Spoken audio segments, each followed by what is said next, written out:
I'm a lowlife, but now people call me the king, tearing it up with every lyric that I bring to the table. Because I'm willing and able, I'm in more homes than Comcast cable.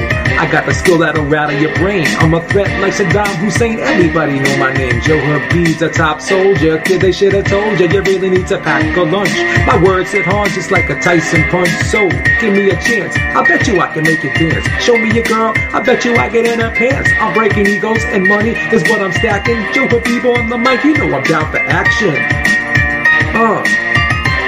Shout out to Make Beats Sir and the Beat Smith and the whole Rope-A-Dope radio crew. Yeah.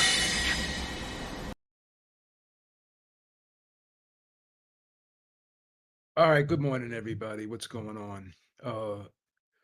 You guys can read the title. You know what it is. Yep, I'm going to say it. I'm going to say it. And yes, I said it. That fight was fixed last night between Deontay Wilder and Robert Helenius. I said something was fishy right from the jump after I saw that knockout. Something did not look right. And you know, they want to, PBC wants to, you know, put that on their YouTube channel, and they want to put it in slow motion. And the evidence is right there. You go back and watch that knockout. Once again, just like his buddy Malik Scott took a dive, right? Several years ago in their fight. Another first round knockout, another punch that did not land clean. Once again, this is another fixed fight, right? This is another fixed fight. So I want to know, you know, where's the PED police and the glove gate tangent, right? Where's the glove gate, the glove gate crew and the PED police here?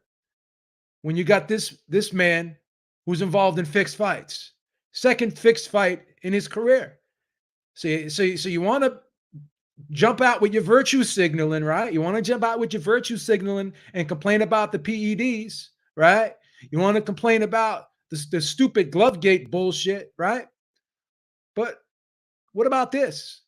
What about this, you fucking frauds, you virtue signaling fucks? What about this?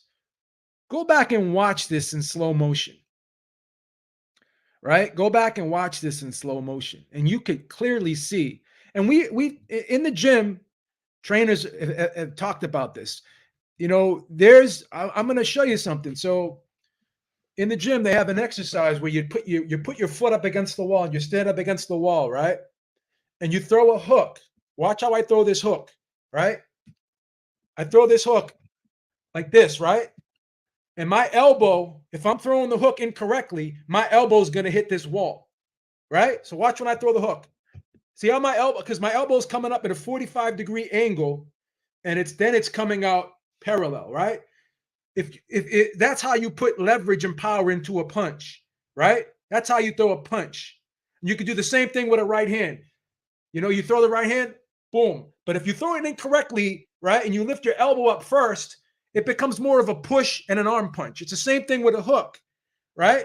So whenever you lift your elbow up straight and then throw the hook, it becomes a slapping arm punch, right? Same thing with the right hand. You can turn around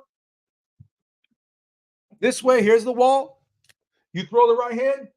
Even if you throw it over the top, you come over like this. But if you lift it up like this, your elbow's going to hit the wall, and then boom, then it becomes a push, and there's no snap, no leverage, no very little hip. You can't generate all the power. So this is when you put your foot up against the wall like this, and if you lift up if you throw the punch wrong, your elbow is going to hit. You throw it overhand right, come over the top. See, come over the top, and you twist like that. You don't lift it up. You don't lift it up like this and then throw it. You throw it over the top like a pitch. See? And the elbow's not going to hit the wall. So whenever you lift up your elbow, the punch becomes an arm punch, and you're actually pushing the punch. Go back and watch the replay. Deontay Wilder lifts up his elbow and pushes that punch and hits Robert Helenius in the hardest part of the head. right in between the eyes and the forehead, right? Right in between the eyes and the forehead. Lifts his elbow up and pushes, watch it. Lifts his elbow up and pushes the punch, right? I mean, this is a guy that Deontay Wilder had over his house, right? This is a guy that Deontay Wilder had over his house, very friendly with this person, paid this guy to spar with him. There was already a relationship. They were real buddies, right? Same thing with the Malik Scott situation.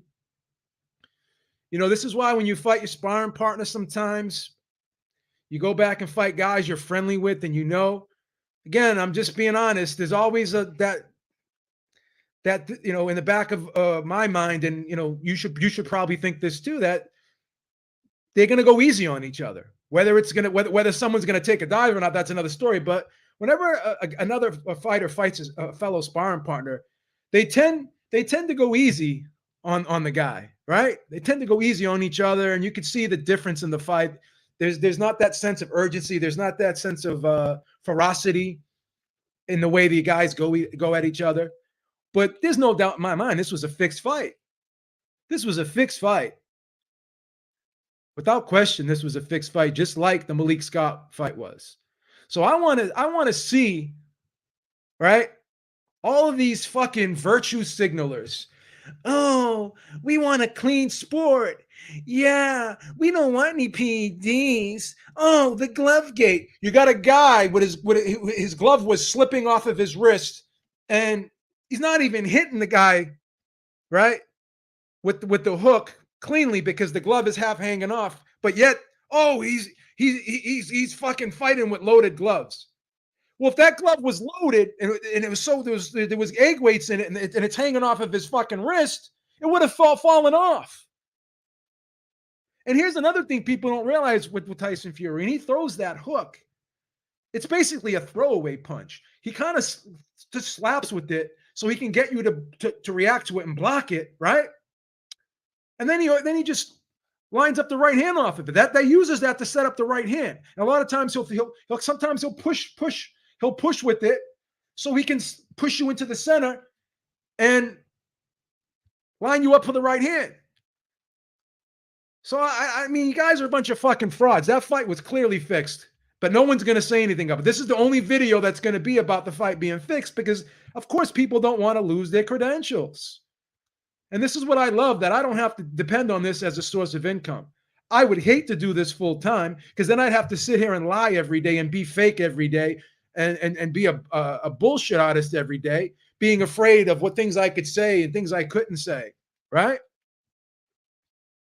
That fight was fixed. And I challenge anyone, and I want all the smoke this morning. I want all the smoke this morning. I'm dropping links. Right? I want someone to jump on here and try to convince me otherwise that fight wasn't fixed. I'm not going to put the replay on here, right? What I will do after this video is I will post a link to the instant replay, right? And you know, yeah, Nestor Gibbs does do it full time, and I shout out to him. And he's probably one of the only guys who is authentic, because he's been canceled by Wilder. He can't even talk to Wilder anymore. One of the people from the Boxing Boys tried to ask Wilder a question, and just because Nestor Gibbs and his team didn't agree. Let me try to get Boxing Historian on here. My man, Boxing Historian. Yo, what's going on, TBH, man? Am I wrong here, brother? Joe, you know what's funny? When I first, because I was watching it, right, and something told me to record that shit, right? Because when I initially saw how that happened, I was like, wait a second, I know he didn't just fall down like that off of that punch. It didn't even, it wasn't, there was no thudding, impactful punch that I heard. All I just saw was the punch, and the dude just fell flat like he got hit with a 50 caliber, bro. All right, from like 500 yards away and shit. Then when I look at the replay, that's a simple right cross that lands on of all places, your forehead, right? It was a simple right cross that he landed, and yeah, he leaned into it. But you know how many times we've seen that same punch landed? I mean, look, that same punch might you might stumble. Let's say if it rocks you, it's you might stumble. You might the reaction did not meet the punch that landed from that angle, and he just looked like he fell down and got hit with something, man. Like he died. Like, I'm sorry. No, I ain't sorry for shit. That was fake as fuck, bro. Fake as fuck. He pushed Brian. Whenever you lift your elbow up like this, a punch comes right from the shoulder and the hip, and then the elbow comes up like in a 45-degree angle, like this comes up. Right. When you lift your elbow up first, right, and then you push, then you punch. You're pushing the punch, and then he was squared up. He pushed that punch. It was a push punch. It wasn't even a turnover snap. Turnover snap. He lifted his elbow up and pushed it. And when you go back and look at it in slow motion, you could see he pushed the punch. Yeah, he did. He didn't even Oh, fully extend on it, and he didn't put his weight into it. It was a basically wrestling. It was like a WWE type punch. Go back and watch WWE when they punch. They lift their elbows up and they go like this. That's how they punch. They don't turn and snap and lean their weight into them. They throw push punches. That's what he did exactly. Yeah, yesterday. It was a fake ass that's fucking punch, bro. that's exactly what it looked like. And you know what's funny? You used the perfect analogy. Now I used a chair shot analogy in WWE last night. You know what I'm saying? I was like, okay, that's like a chair shot. You brace for it. Yeah, I mean the punch land, but I mean you're telling me that dude has his right hand so heavy that the guy just come on, man. I can't. Look. I'm glad that there's other people that are seeing this shit because that was. I Did looked you at it, as say? like, Did you say this? Did you say these things last night, Brian, or were you? Or oh, were you? I said, I was saying this shit on any panel that I went on, man. I was like, bro, there's some more fake ass shit. Now, of course, the Wilder fans, right?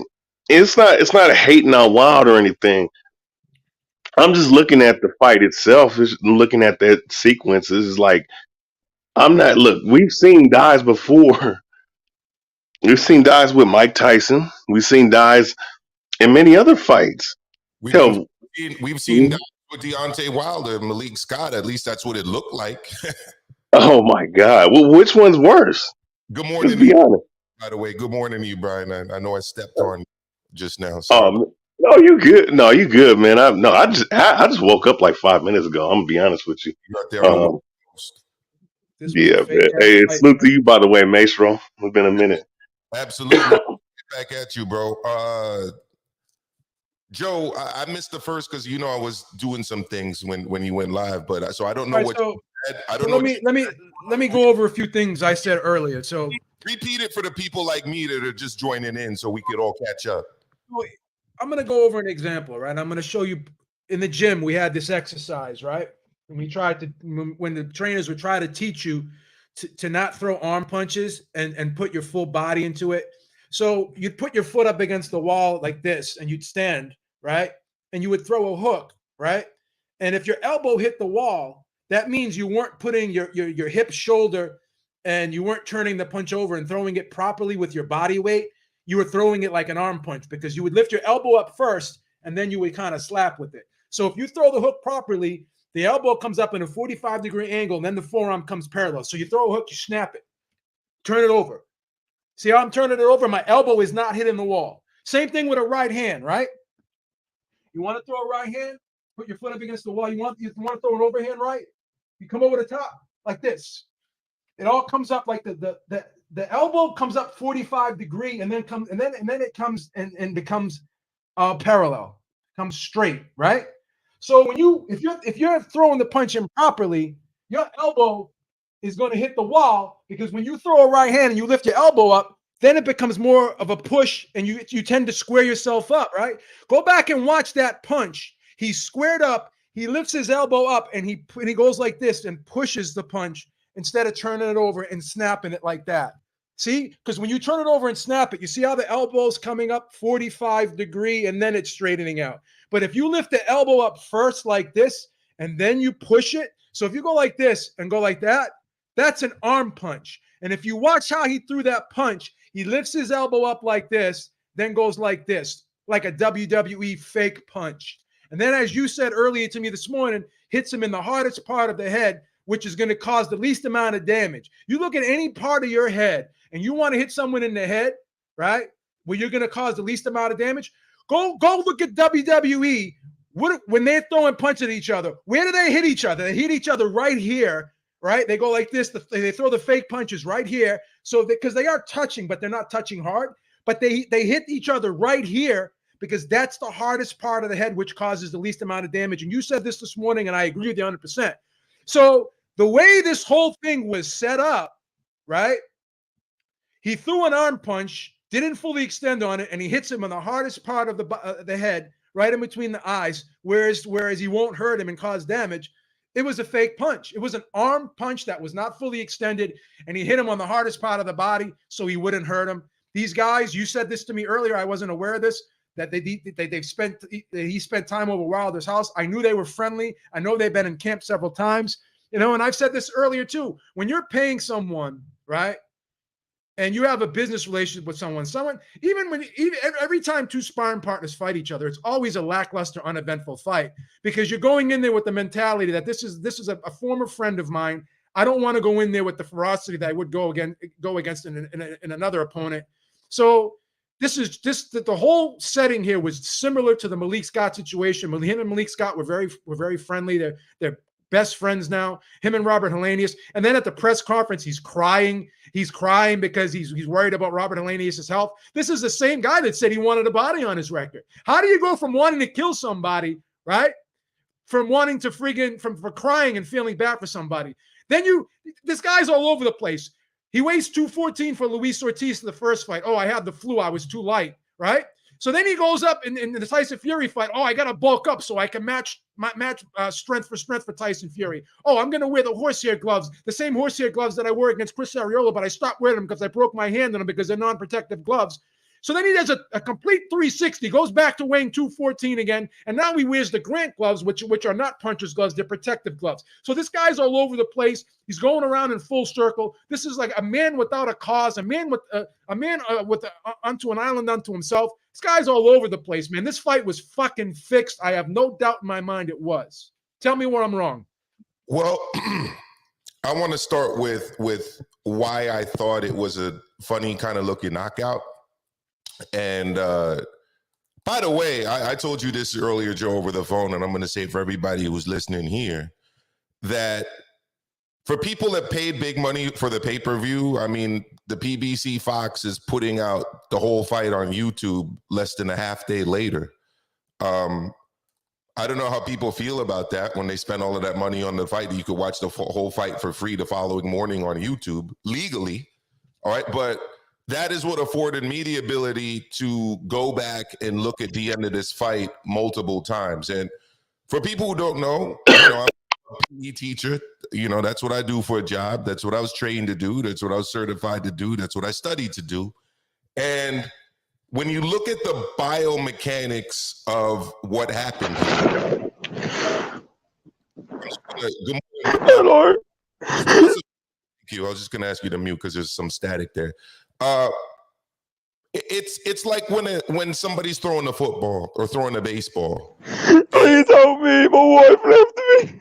Please. I don't know what to do. My wife left me. And I don't know. What the hell? I don't know what that was, but if you got him out of there, thank you, Joe. Yeah, so what I was saying was you start with the feet, all right? Everybody's seen the difference between an NFL quarterback when they're throwing from a good athletic stance and somebody who's throwing on the run off balance.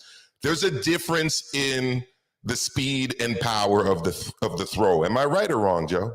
100%. Right. Body mechanics. Right. So, I mean, when you see a devastating knockout, more often than not, what you see is someone who has their feet balanced and set, right? And who's throwing with full force, right? Uh, I didn't see that on Saturday night. I saw a guy who threw an arm punch, who wasn't really on balance. Squared up and pushed it. Squared up. You can't generate power when you're squared up like that. He pushed it, and it's very interesting because I was actually watching the George Gambosis Jr. failed attempt to recapture the lightweight championship from Devin Haney, and after that fight, you know how they do the state of the game stuff on ESPN Plus. I was watching that, and they repeatedly called it a check hook. I didn't see a check hook. No. I mean, it's to the point now where people are inventing punches to explain what happened. Thank you. ESPN was calling it a check hook. I looked at it over and over again this morning on YouTube. There was no check hook. It was squared up arm punch. Like I'm doing this right now. I'm getting very little power as I'm doing this. I'm just not, you know, and I don't think you're necessarily saying that Wilder was in on this. You know, I mean, Wilder. I think he was. I think he was. I don't care. I just want my wife. My wife left me, please. Someone help me. Someone have a heart and realize my wife left me. We were together. Could you? Here's the deal. I'm gonna take over production for a second. If you want to get on live, show your face behind scenes. Behind scene in the background. Brian's already showed his face before, so we already know. Brian is. I'm talking about these other people. Before you come on, show your face on screen behind scenes before you let it. So that's my thing. I saw a guy throw an arm punch, squared up, wasn't on balance. I just looking at it strictly from a biomechanical standpoint. As part, just to give you an example, if here in New York State to pass your state certification as a PE teacher, you need to do all of these, you know, degrees and everything else. But you also have to sit an exam where you have to explain the biomechanics of things. I cannot explain the biomechanics of generating that power from that stance with that movement. I can't do it. And Maestro, even when you're taught to throw an overhand, you open it up, right? But your elbow is like 45 degree. It never flares out like this, and you don't throw an overhand like this. You throw an overhand where you open up your elbow just enough, like a 45 kind of degree like this, and then you flip it over the top like that. You don't go like this and then go like that, because what is that? That's a slap. He lifts his elbow up and then he goes like this and pushes the punch. He pushed the punch. You know, and you made a great statement because you hear all these hybrid punches that have been created over the years in boxing, right? You hear people say, "Oh, an orthodox fighter who's throwing a right hook." No, back in the day when I was in the gym, my trainer would tell me there's 4 punches: jab, straight right hand, left hook, and an uppercut. If you ever said that an orthodox fighter threw a fucking right hook, he would fucking slap you in the face, because you know what he would say? No, that's a looping right hand.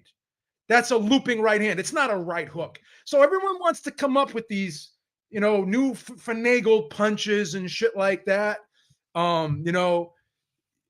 Well, I'll give you a perfect example. We've seen Gennady Golovkin, Triple G, land his quote-unquote corkscrew right-hand punch, right?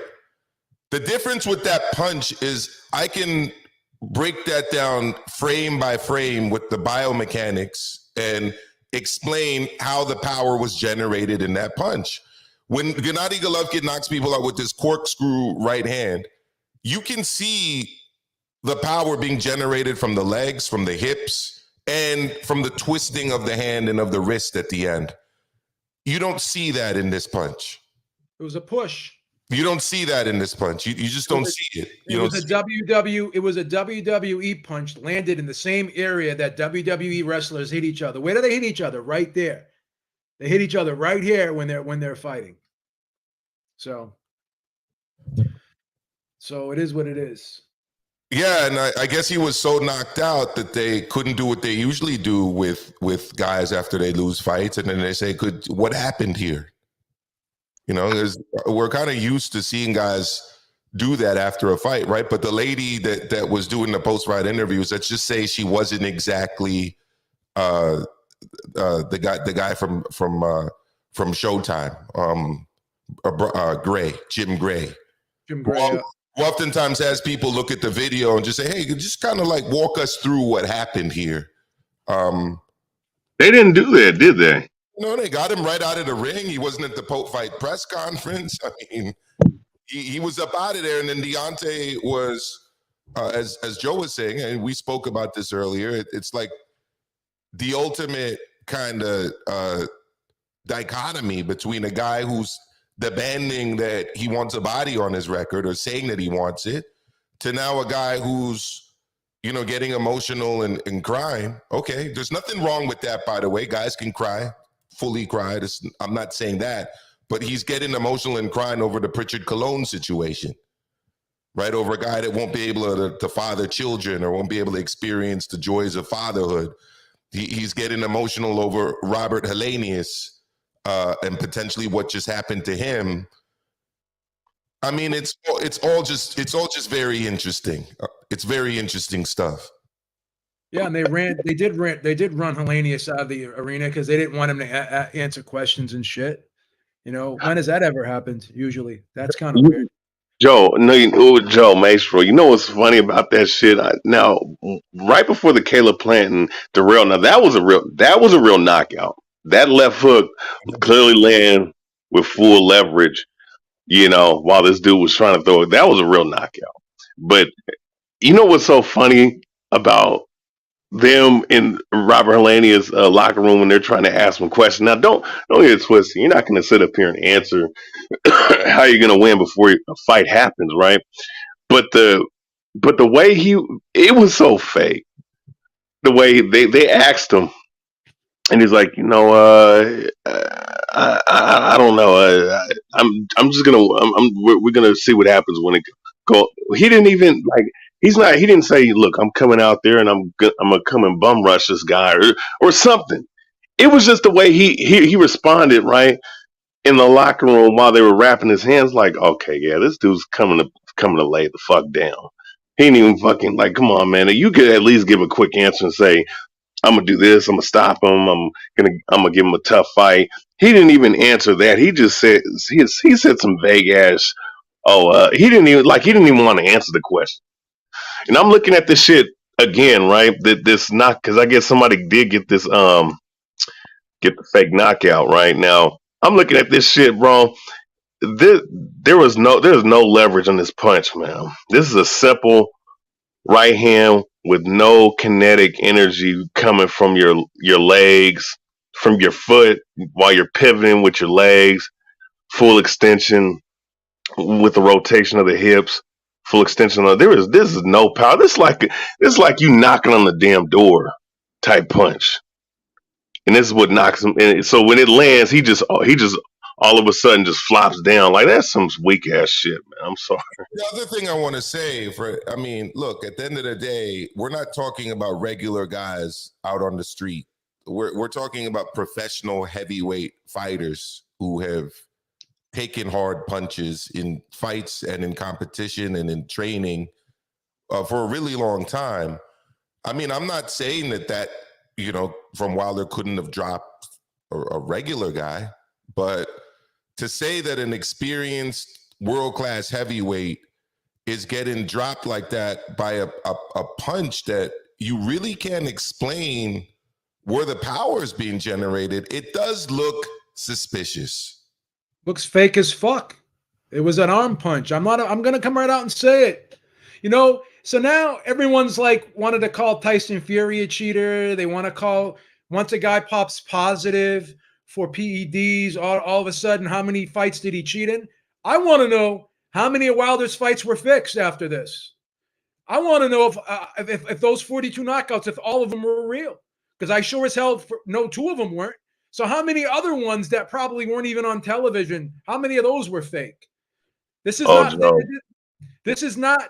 This is not something that is unheard of here. We've heard of other fighters in the past. Who was the guy? Another guy that was accused of having fixed fights. I think it was the football player there, Mark Gastineau. Remember, he was accused of having fixed fights. Kimbo Slice in MMA. Some of his fights were thought to have been fake as well. There's a Jeff Lacey fight way back in the day where his opponent's purse was actually withheld. Yeah, so because of how we fought in the fight, I'll always remember that one. Oh damn, really? Yeah. So, I mean, Lacey like had his so purse. how many of his fights were fake? Okay, Brian. This is another Brian, Cali King in the chat. He goes, crazy accusation. Really? But the glove gate wasn't a crazy allegation. When I had a conversation, I'm gonna put you on blast, and I'm gonna drop a link, and I want you to come on. This is why you can't, your opinion is going to be questioned here. When I asked you, do you believe in the glove gate? When I asked you if you believe in the glove gate, you said, "Oh, I don't know, man. I don't know. I'm gonna have to wait till the third fight to see if the glove gate was real or not." So that wasn't a crazy accusation when someone accused Fury of putting egg weights in his gloves, right? And him fighting with loaded gloves. But this is a crazy accusation. You're not consistent, bro. I got to call you out on it, and I'm not afraid to do it, brother. You're a friend. I talk to you regularly, but I'm gonna put you on blast, man. I'm gonna put you on blast because you're not being consistent, bro. You're not being consistent. So this is a crazy accusation, but the other shit wasn't. The shit against Fury wasn't. You can't have different standards, man, for your favorite fighters, bro. You can't. You can't have different standards for your favorite fighters, man. Like with Tyson Fury, when he popped positive for nandrolone and he used the boar meat for an excuse, I don't believe him. I'm consistent, and I'm a Fury fan. I think he took PEDs and he got caught. When he retired and the whole depression thing, I don't think he had depression. I think he just got stripped from the IBF title. He was under investigation from UCAD. He was going to have to go away for a while anyways. So he just stepped away and used retirement as an excuse. So I'm consistent, man. I call everybody out on their bullshit. Renegade, you're not coming on unless you show your face. So stop coming up in the studio, man. I'm not showing you. I'm not going to put you on unless you show your face. Troll accounts are not going to fucking come on here. They're not. Do I think Canelo versus Kovalev was fixed? Absolutely not, because the punch was a legitimate hook. I went back and watched it. If you could disagree if you want. I don't think the Canelo Kovalev fight was fixed. I don't. Yeah, read out some of the comments if you can, Joe, and just put them on the board, and we can kind of respond to what people are saying. Lovegate is BS. The knockout was real. Okay, fine. Beeb, do I think Kovalev, Canelo was fixed? No, I don't. I don't think it was fixed. Some people do. That's fine. I don't, because I saw the punch. So 2 wrongs make a right? No, 2 wrongs don't make a right. But we have to be consistent with our analysis. 2 wrongs have to be pointed out, not just 1 wrong. If 2 people commit a wrong, then they both need to be called out, not just one. What's up, man?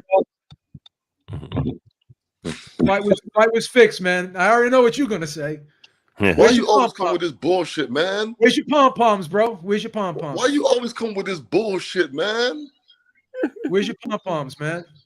Where's your Come pom-poms? on, Beebs, man. Good morning, man. How you doing on your Sunday, dog? Doing good, man. Go back and watch that fight, man. Who throws a punch like this? It's a dude up here, and then the dude gets knocked out. That fight was fixed as fuck, man. Man, that fight was not Hold on. Fixed as fuck, man. Fixed as fuck. Okay, so now I finally found out what kind of shit you do. You a troll. I didn't know. That's fine. Let me go. And I can say the same thing about you. You believed in Glovegate. Did you believe in Glovegate? Did you believe in Glovegate? Did me and you ever have a conversation about Glovegate? No, to be fair, we did not. Stop trolling, Beebs. Come on. We did not. Beef, come fair with- on, man. Stop I trolling, will. my I guy. will take a polygraph test right now, and I will say I think that this fight was fixed. Okay, okay. I gotta believe. respect that. I believe with every fiber in my being, this fight was fucking fixed. I do. Beebs, I just Beebs, do. Beebs. Go ahead.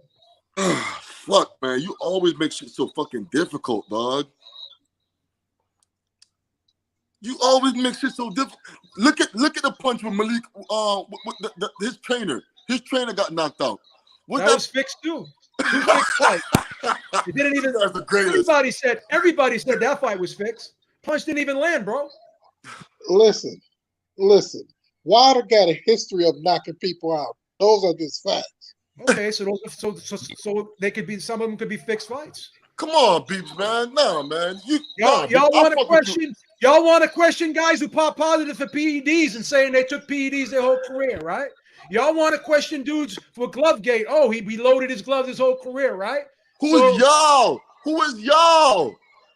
Maybe not you, but there's a lot of people on here. Beeps, right? Beeps. We're on the phone right now. Please go look at the highlights and look at Helenius' feet. Go look at his feet. Go look He at was his locked feet. up. Go look at his feet, and you tell me if you can fake that. They didn't show his feet. They only showed him from the waist up. No. I seen his feet. That's what I'm trying to tell you. I ain't trying to get ignorant. I seen his feet.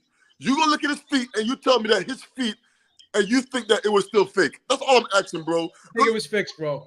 I know. Okay, I understand. Beeps, I understand. Please, I can't tell you what you want to hear right now.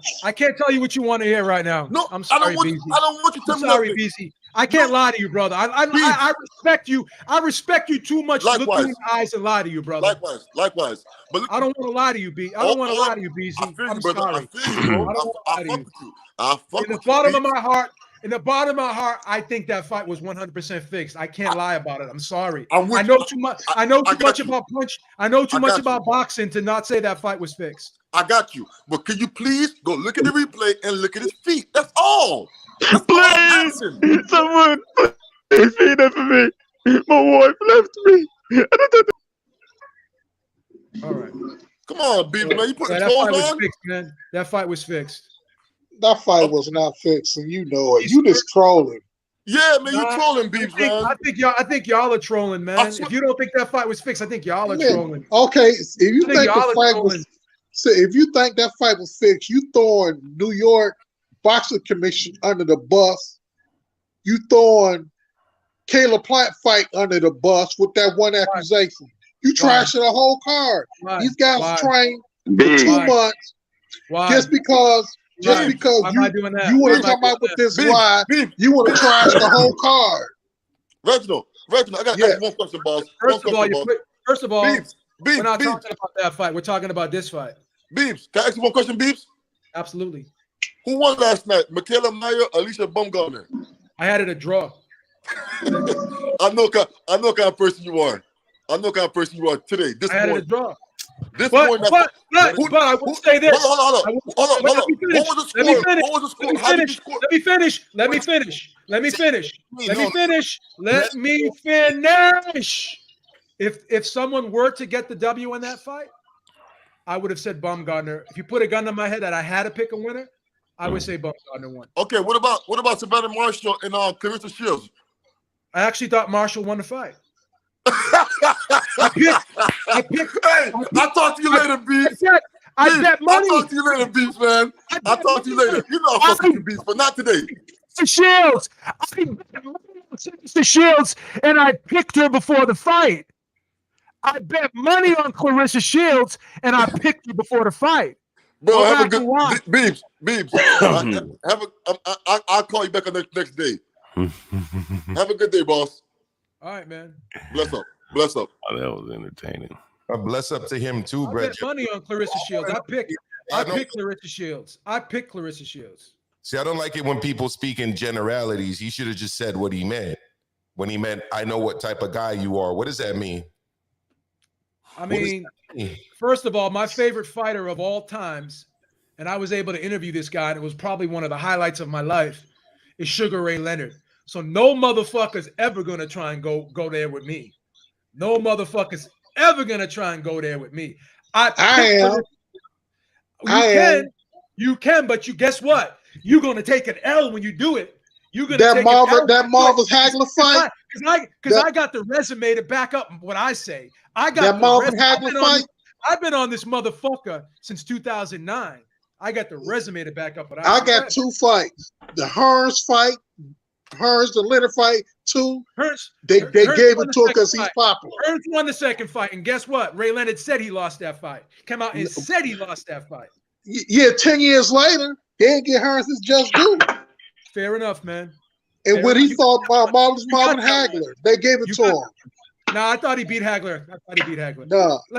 Let me let my man Brian come in here, man. Because if there wasn't double standards, Brian would have none. Go ahead, Brian. Yo, top of the morning, everybody. Man, you cold, B. Man, I can't believe you over here trolling like this, homie. Get this man some respect, homie.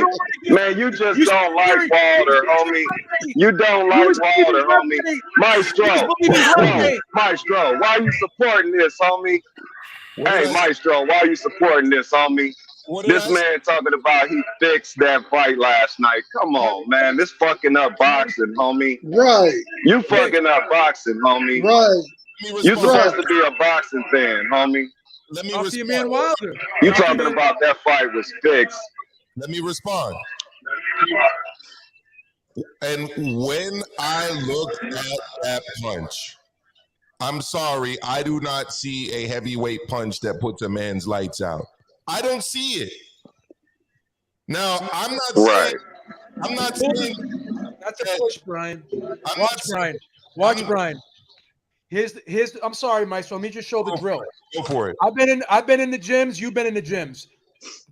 One of the first drills my trainer showed me, put your feet up against the wall, put your foot up against the wall, right? And throw a punch and snap it like that. Your elbow comes up 45 degree and then it comes up parallel, straight. If you lift your arm up like that and your elbow's hitting the wall, you're throwing the punch wrong. It's an arm punch. He was squared up, lifted his arm up like this, and he pushed the punch. Go back and watch in slow motion. It was a WWE punch. I thought, hold up, wait a minute. Hey, hold up, wait a minute. Brian, you've been in the gym. Don't disrespect the gym like that. Don't disrespect our trainers, Brian. I get it. Our trainers, Brian. Don't disrespect. Let me jump in. I get it, but hey, hold on, wait a minute, Dave. I thought you didn't see the fight. I thought your bedtime was like 7 o'clock or something. I thought you wasn't gonna support. I ain't even know you seen the fight. I watched the fight in my bed when I was drinking a hot cocoa. That's how old I am. I'm 53 years old. You can't expect me to stay up. He said hot cocoa. Man, you wrong for this, B, man. Get this man some respect, homie. Get this man some props, man. Damn, homie. The benefit. Man, I didn't think you would do this, homie. Where was all this when the game was I'm gonna be honest. Hey, I gave it the benefit of the doubt with the glove game, with all the accusations. I said, okay, well, let's see what's gonna happen in the next fight. Okay. I didn't believe it. I said, let's see what's gonna happen in the next fight. I said that shit, homie. Don't be putting words in my mouth. I told you that. I said, let's wait for the next fight and see if it's gonna be the same results. And it was. Hold up, the evidence. That's something. You over here, man. You accusing this dude of fixing a damn fight, homie. I am. Come on, man. Come on, homie. You want to ask Cali King? And Maestro, you going for this, homie? Come on, Maestro. You know it ain't right, homie. Cali King, I want to ask you a question. What's up? What is more outrageous?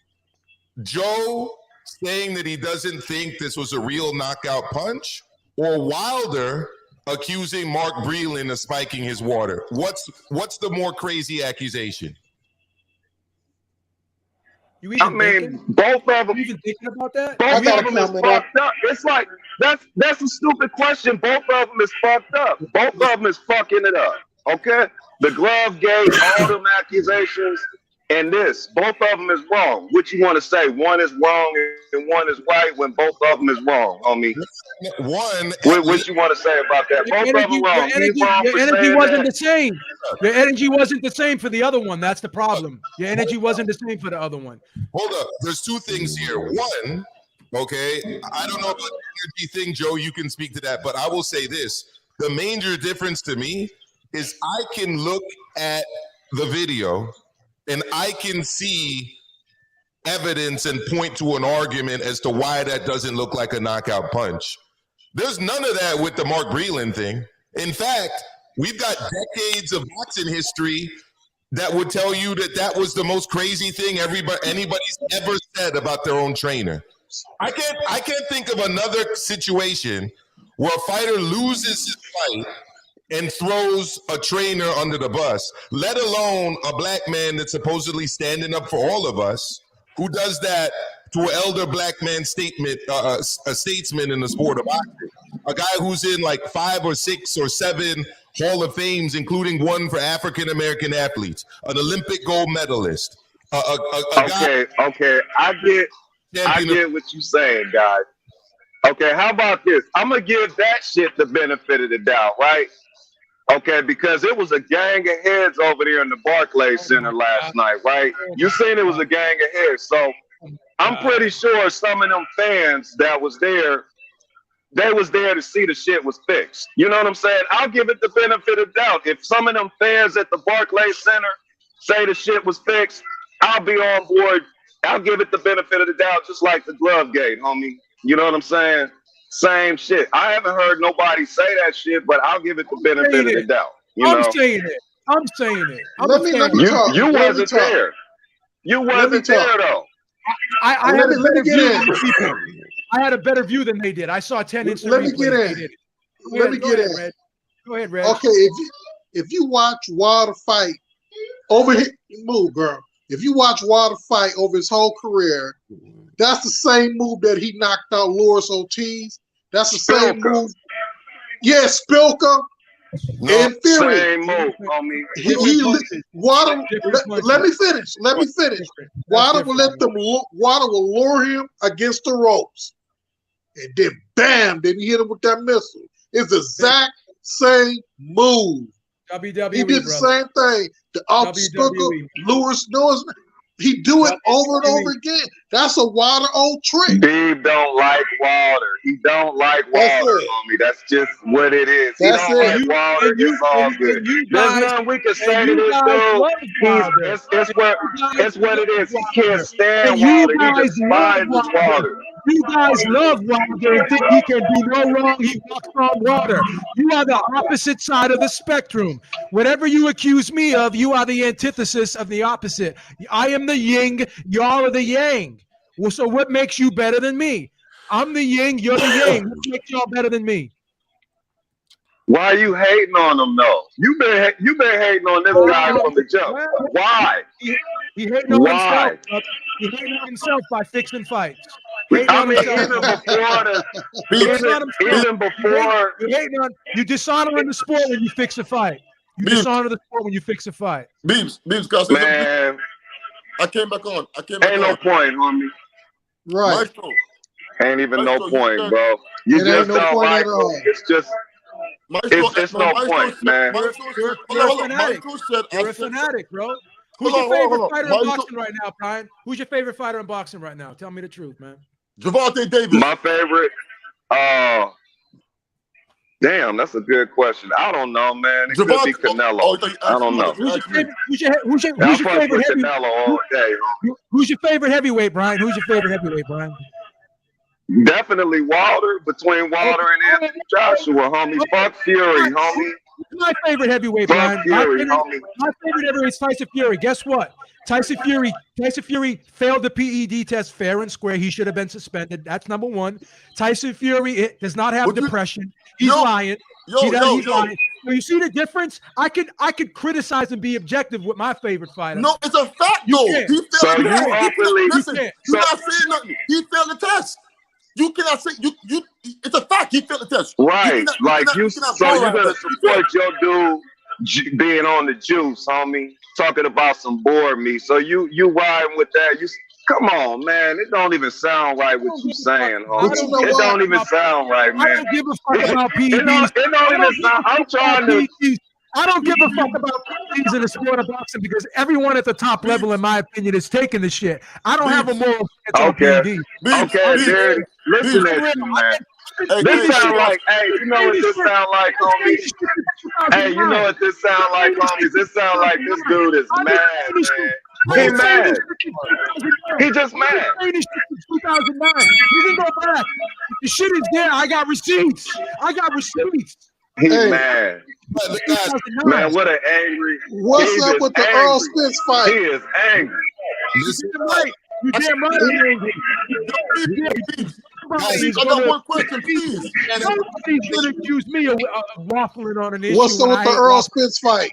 No, we can't have a conversation. Beeps, yeah. Come on. We gotta go one at a time. I've been muting my mic when I'm not speaking. All right, there's a lot of background noise. We got to go one at a time, or people aren't going to get their arguments across. How do you mute the mic? BZ, please go. You're on the mic. It's your turn, BZ. I'm muting myself. Well, Maestro, how do I mute my mic?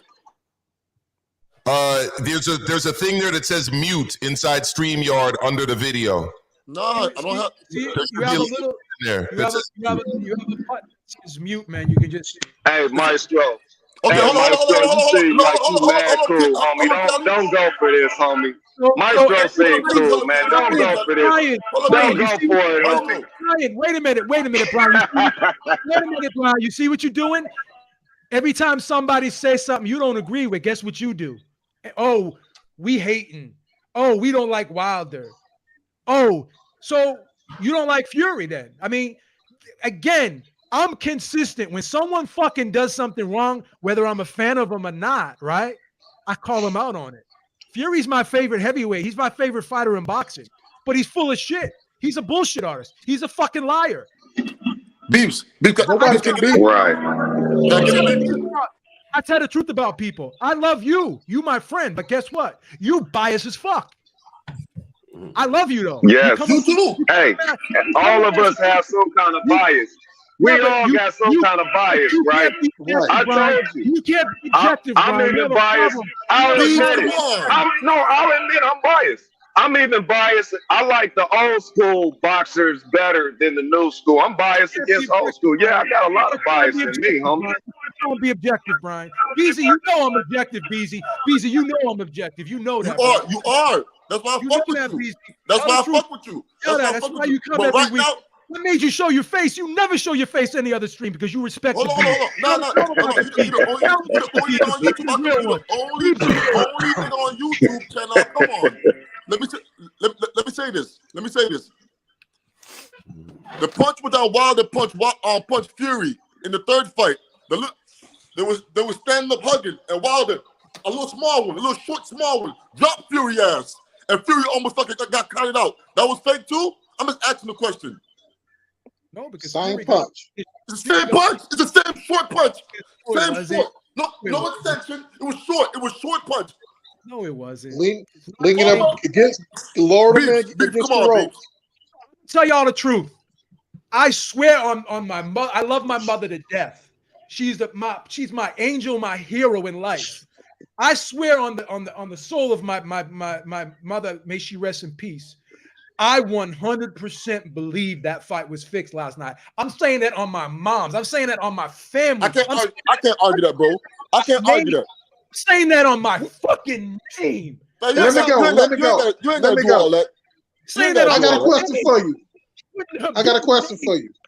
Putting Habib legacy's honor on the table. I got a question for you. Hold on, Reggie. Maestro, you said a question. What do I mean by saying I know what kind of person Beeb is? I know Beebs is biased. Today, I found out he's really biased today. Okay. Hold on. I can't go. Hold on. Maestro, you ask the question, Maestro. Ask the question, Maestro. Beebs, hold on, Beebs. Let's be professional. This is your channel. Let's have a good dialogue right now. Hold on. So, Maestro, I said that because I found out that he's biased. And also, too, Maestro, I'm gonna be real to you. I'm black, Beef's white. When you fighting in the ring, you got black and white fighting. No matter what you want to say, race come into this shit, motherfucker. No matter what, people is thinking. Agreed. That's what I thought. No, I'm not saying he's racist. I'm not saying he's racist, bro. I'm not saying he's racist. I'm not saying he's racist, but he's biased. My favorite fighter of all time is black. My I favorite believe you. I believe you. My favorite. I love Sugar Ray Leonard to death, man. When Sugar Ray Leonard lost, listen. Sugar Ray Leonard lost to Hector Camacho, I fucking cried. When Muhammad Ali died, I fucking cried. And Muhammad Ali's not even my favorite heavyweight. I love Muhammad Ali as a person. I'm not my favorite heavyweight. I never said you're racist, brother. But see, and you know what? I think it's fair. I think it's fair for Puerto Ricans to root for Puerto Ricans. I think it's fair for black people to vote for black people. I think it's fair for everyone to support their heritage. I'm 100 motherfucking on board with that. I will never question that. But I am biased towards certain styles. I am not biased towards people. I don't like Floyd Mayweather as a person. You don't like Wilder. You don't like Wilder either. No, that's not true. Not true. I don't like Floyd Mayweather as a person, but he is by far. He don't like Mayweather. He don't like Wilder just as much as he don't like Mayweather. Right. Oh, wow. Wow. He can't stand them two. Mayweather as a wow. Neither do you, because we've both agreed on that. But I love Mayweather. I love Mayweather. I love him as a fighter. I love Mayweather as a person too. Hey, as a person too. Hold on. I don't know you, hey boss. I don't know you, boss. I don't know you. But guess what? Me and you ain't got $1 billion.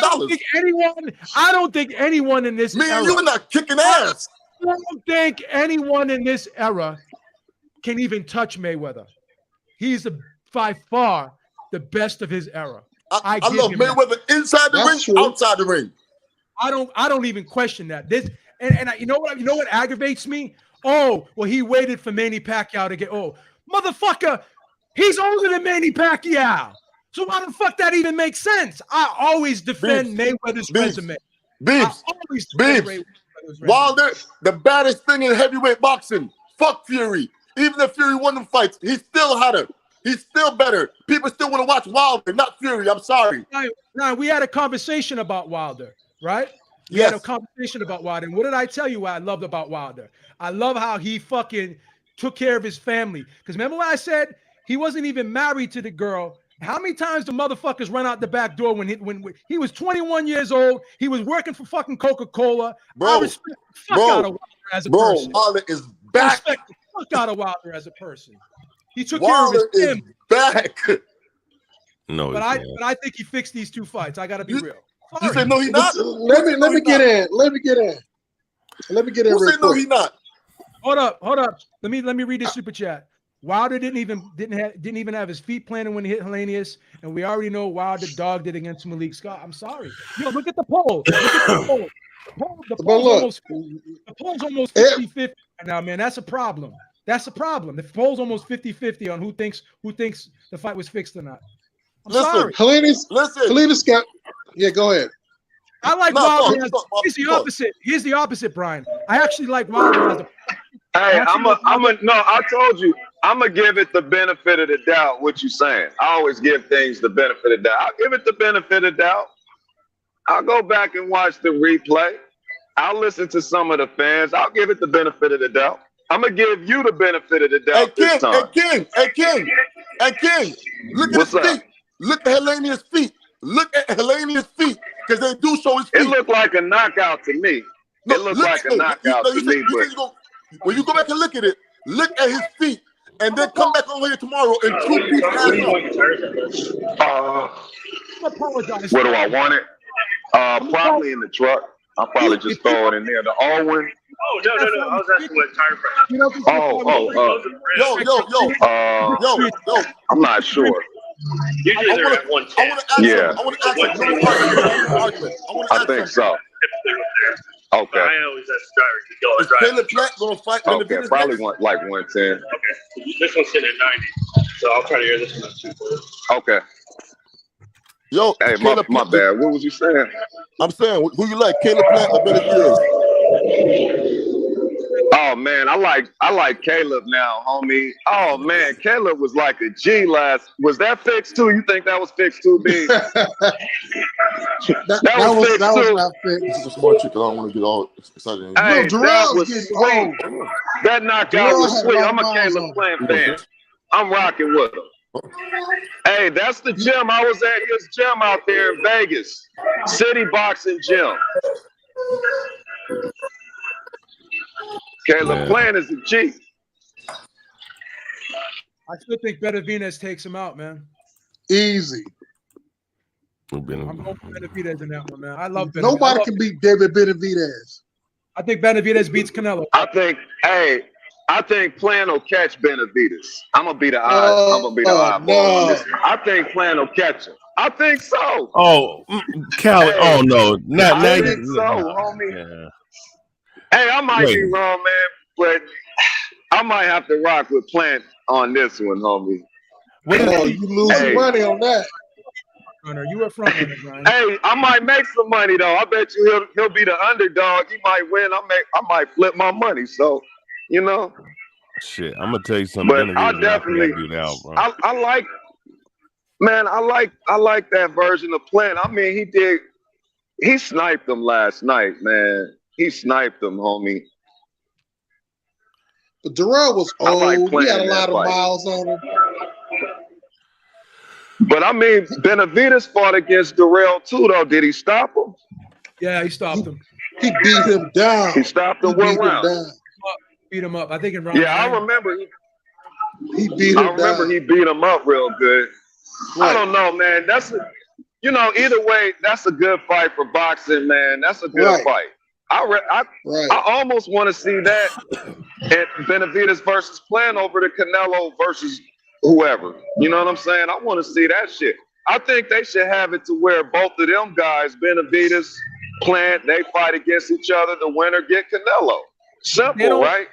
If they don't make Benavidez versus Plant next, and PBC is the worst company. They the worst fucking. Yeah, they under the same. Man, that's probably why they're not going to make the damn fight happen.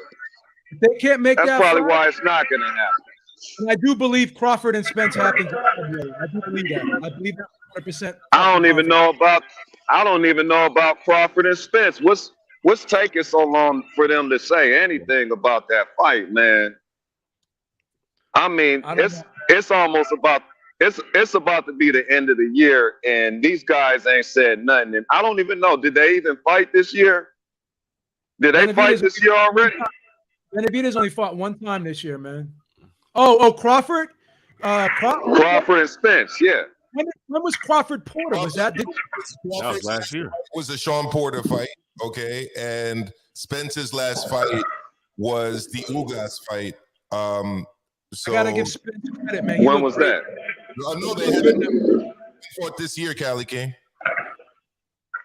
So I guess if they don't fight each other this year, they're only gonna fight that one time. They're only gonna get one in. I mean, damn, where's the hustle in that, man? I don't get what the holdup is. I really don't. Actually, if they don't fight this year, they will not have fought this year. Oh, that was last year? That was last year. That's what I'm saying. Yeah. Oh, man, that's crazy if they don't fight, man. B, talk to your boy, man. Talk to your boy.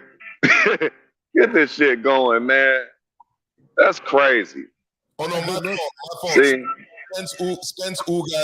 Spence Ugas was this year. It was the other fight. Oh, okay. Crawford hasn't fought this year.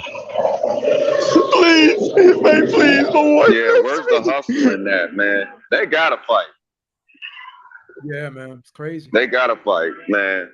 That's crazy. If they don't fight each other, who are they gonna fight next? You know what I'm saying? What's next for them? Man, it's fucked up. And the worst thing about it is you got guys like fucking what's his name there? Virgil Ortiz. And what's the other dude's name there? Fucking Jaron Ennis, man. They gotta sit there and wait on the side. Not to mention Stanionis too, who's number one. Crazy, man. Standing on But I want an investigation on this fight, man. I'm sorry. I'm gonna give you the benefit of the doubt, Beeb. I always give people the benefit of the doubt. I'm gonna give you the benefit of the doubt of this shit, homie. I'm gonna go back and look at the replay. It didn't look like that to me initially. Go back and look at the replay, Joe. I can do a screen. If it looks suspect, I'll keep it 100. We need an investigation. I'm gonna look at it. Joe, I'm gonna set up the screen share. I won't play the video. We'll just go frame to frame. I wouldn't even screen share it because don't give them any excuse to fucking flag this video. Don't even do it because they know they're gonna watch this and they're gonna try to find anything they can to manage. Go for it then. I'll put a link in the description box for everybody. No, I will just say go through your argument again because we do have people that are just joining us and who didn't hear it at the top of the show. Well, this is what I said, man. When you throw a punch, and I'll go back to it, man. One of the first things I learned in the gym, trainer tell me, put your foot up against the wall, stand there in your stance, throw the punch. And if your elbow hits that wall, then that's an arm punch, and you're not throwing your punch properly. So when you throw a punch, your elbow comes up like this, 45-degree angle, and then it comes over the top if you're throwing an overhand right. It's the same thing with a hook. Your elbow comes up in a 45-degree angle, and then your arm becomes parallel. Whenever somebody lifts their arm up first, they take all the leverage off the punch, right? And normally when they do that, they square themselves up also, and then they throw an arm punch. And then the hardest part of the head is right here. So he lifts his arm up like this, doesn't even fully extend on the punch, right? Doesn't even fully extend on the punch, and he hits him on the hardest part of the head. I mean, it looked fake as fuck to me, and it didn't even land flush either, man. It looked fake. That Malik Scott punch looked fake. Hey, that shit did look fake. I ain't gonna lie about that. I ain't gonna lie. That Malik Scott shit. So if he did it one time, why would he do it again, man? I don't know if I don't know. Shit, it looked fake. I don't know if it was fake or not. I'm even convinced you now, man. Now that you listen to the logic, you know, man. I don't be just saying shit to say shit. I give logical explanations why I believe what I believe. Now I'm even starting to sway you. You may go home tonight, man. You may think about this, wake up tomorrow morning and say, damn, B was right. You may do that. You may fucking do that. So Joe, I want you to respond to this statement. We'll see. The poll is 50-50 right now. So half the people think that this fight was fixed. That ain't a good look, man. That ain't a good look, Brian. That ain't a good look, man, for your argument, Brian. Come on, man. Joe, hold up. I want you to answer this because it's something that's come up and it's going to come up regularly. Jason Mardonio Mesa says, Joe, Wilder ain't normal, my dude. Wilder ain't normal, my dude. What are your thoughts on that? So what is it normal that an arm punch is just gonna put a 6'7", 255 heavyweight fully parallel to the canvas? That's my question. So Joe, if you were hit with that same punch, you'd calmly walk away whistling. I'm gonna tell you the truth, brother. And I've said this story several times. I was sitting on this same chair 10 years ago. Got in a fight with my girlfriend, ex-girlfriend. We were going back and forth. It was heated. And I was sitting here and she came up and I didn't even expect it. I didn't see it coming. She slapped me as hard as she could in the face. She knocked my ass off the chair. So yeah, I could fucking get hurt with any punch. But again, you're looking at the circumstances. Don't compare me to Robert Helenius, who is a world-class athlete, and he's a fucking legitimate top 10 heavyweight. Don't compare me to that. So if Wilder was to slap me in the face, he'd probably fucking knock me on my ass. I'm a 53-year-old man with arthritis in every joint in my body. You're going to compare me to fucking Robert Helenius? I mean, you really want to do that? You really want to do that? You might as well say you might as well say all of his fights are fixed. Just say all of his knockouts are fixed and just call it a day, homie. Could be. Some of them could be. You mean to tell me he only fixed one fight? If he's gonna fix If he's gonna fix one of them, ain't he gonna fix all of them? Wait a minute. He'll Wait a fix minute. all of them. Wait a minute. You just said that you said that the Malik Scott fight looks suspect. Let me ask you this, man. Let's look at the nature of a human being. When a person does something wrong one time, do you think they only did that thing wrong that one time, or you think they may have done it wrong a couple times? You think one? You Okay, what about? Wait a minute, hold up, time out, homie. Hey, what about Tyson Fury on PED? What about Tyson Fury on PED? He could have taken it. Wait, let me answer the fucking question. Yes, man, you don't even know what to support, homie. You just okay, but you support one. And, man, come on, man, you fucking up, dude. Right. Of course he could have taken PEDs multiple times. Again, stop trying to use the PED argument. You're talking to the wrong person about PEDs. I think all these motherfuckers at the top level are taking PEDs. And if you want to use your fucking brain and be consistent, go back to 2009. I've been saying this shit for the last 11 years. Stop fucking asking me the same fucking question about PEDs. I do not have the same stance that everyone has about PEDs with fucking in boxing. I think all these dudes are on PEDs, and I will go one better. So wait, let me finish. Okay, so let me finish. Everybody thinks that somebody can take PEDs and turn into Superman like Captain America. All PEDs do is allow you to be the best that your human potential and the best that your human genetics allows you to be. Paulie Malignaggi can take all the PEDs in the world. He is not turning into a knockout puncher. Motherfuckers have taken PEDs like James Toney, Evander Holyfield, the Klitschko's, and they and Fernando Vargas. And these motherfuckers still lost. Boxing, in my opinion, will always be about two things: skills and genetics. If you have natural gifted genetics to be a good fighter and you have the skill set to be a good fighter, I don't give a fuck if anyone takes a boatload of PEDs. They are not going to beat you. That's my opinion. So Tyson Fury take PEDs in the past. It's very likely that he has taken PEDs. Okay. Times. Yes. I think I get what you're saying, D. You saying that Tyson, you saying both of these guys are cheaters. You saying Wilder's a cheater for fixing fights, Tyson's a cheater for taking PEDs. So both of them cheaters. Yes. Okay, for sure. Bro, I'm gonna be honest, man. But it's one not of hard. them is your it's favorite fighter. That's not hard. I'm consistent. Look, let me say something about PEDs just real quick. It's not a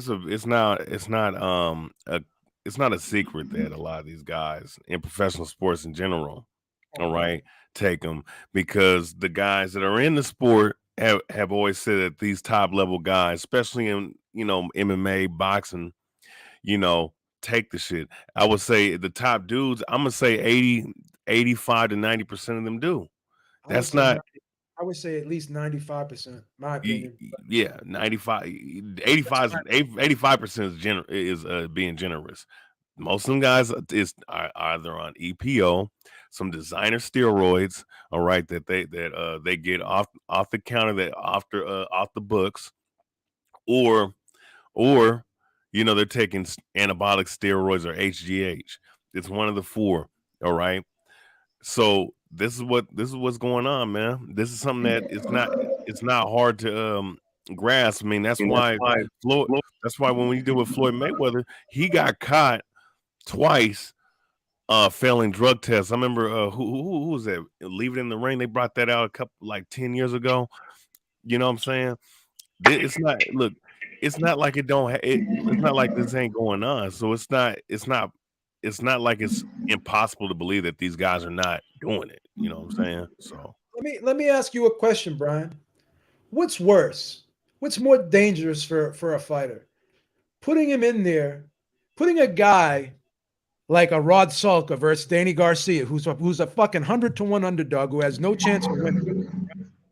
What's more dangerous for a fighter? That or having someone fucking taking fucking phentermine trying to make weight and end up looking shitty anyways because I said he was going to look shitty because I told everyone that drug was going to debilitate him. What's worse?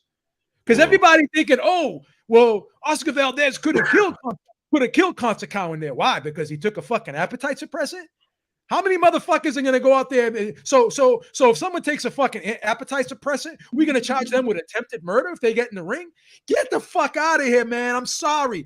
So you all have no problem with Rod Salko fighting Danny Garcia. You all may say, oh, that's a shit fight. But no one's saying, oh, what about Rod Salko's health? What about Rod Salko's fucking well-being? That motherfucker has more of a chance of getting fucking maimed and dying in there than fucking Consacao ever motherfucking did. But all the virtue signalers will never fucking say that. Why? Because it's not sexy enough of a fucking headline. So it's always about the matchup. So are you guys, so are you supporting the fact that these fighters do this, or are you not supporting? Again, I am not supporting, I am agnostic to it, Brian. You know, I'm agnostic. Like, you ask me, do I support people that people are starving in the world? No, but I acknowledge that it's true. By me saying there's people starving in the world, does that mean I support people starving in the world? No. If I make an acknowledgement of reality, right, that doesn't mean I support it. What I do say is if you sign a contract and you say that you are not going to take PEDs, then you deserve to be punished. If I agree, if you and I are undergoing testing and we make an agreement that I am not going to take PEDs and you make an agreement and you're not going to take PEDs, right? We're not even really making that agreement. You know what we're making an agreement on? We're making an agreement that we'll go through the testing, and if one of us pops positive, then the other one can either pull out of the fight because the fight's going to be canceled or whatever, right? So who knows? Everyone could be on it just because you're not failing a PED test. You got to understand, a lot of these drugs are in and out of the system quick. Even people that have signed up for VADA. Paulie Malignaggi signed up for VADA, right? In a year period, he only said he got tested one time. So what the fuck? What the fuck's going on the rest of the year? Do we know what's going on? So I'm not naive enough to believe that just because someone fails a random passes a random drug test that they're not taking PEDs throughout the course of the year. So again, am I in support of it? No, I just don't give a fuck. I'm agnostic to it. I don't care if someone's taking PEDs. Honestly, I don't have a moral stance on it, if I'm being honest, because again, people overestimate how these drugs work. Everyone thinks it's like Popeye and his spinach. Someone grabs a PED or someone fucking injects a steroid and it's like the super soldier serum with Captain America. No, because there's no evidence to suggest that someone taking PEDs has ever fucking killed someone in the ring or maimed someone. But we do have evidence where people did pop positive and they have lost or have looked bad, right? How many people thought Valdez lost that fight against Consacao? I know Maestro did, right? I had it a draw, but if I didn't have to take that bullshit point away, I had Valdez winning by a point because I had to take a point away. So again, I have evidence to suggest that PEDs have not helped fighters. Joe Abib, hey, well, I'll give you an example. You remember the dude that fought in the UFC, Stephan Bonner? Yes. Guess what? He popped dirty when he fought Anderson Silva. That shit did not help him. Didn't help in that fight. How many times has Chael Sonnen popped positive and he got the shit kicked out of him in the UFC? Oh, like Brock Lesnar. Brock Lesnar was juiced to the gills. Cain Velasquez kicked the fuck out of him. Yeah. So again, show me the bodies of people dying as a result of being the opponent of a PED user. You can't fucking do it. But I can show you bodies of people who trying to fucking cut down in weight because you gave them a false sense of security that they could put on fucking all the weight back in 36 hours when they can't. And I have shown, and there is evidence of them suffering brain bleeds, right? Passing out at weigh-ins, right? There is evidence of that. There is evidence of fucking 30-1 underdogs getting beat so bad that they can never fucking walk and talk again the same. Where is the moral outcry about that? There is none because it's not sexy enough of a fucking story. So don't tell me you care about the safety of the sport. Since when is getting punched in the head fucking 500 times in 36 minutes ever going to be safe? In what world will anyone say that's going to be made safe? Well, what I would say to that, Joe, and this is where we differ. I agree with everything you're saying, but what I would say to that is that doesn't mean that we shouldn't try for enforcement. And also, I'm against guys signing a contract to fight at a certain weight, missing the weight, and then the fight going ahead. I don't think that should happen. When Robson Conceição made weight and Shakur Stevenson didn't, if I was his manager, I would have told him we're not fighting. I would have told Juan Manuel Marquez the exact same thing when Floyd pulled him up from lightweight and then didn't make the contracted catch weight. I would have said the same thing. So I agree. PED use is not the primary safety issue in boxing right now. It just isn't.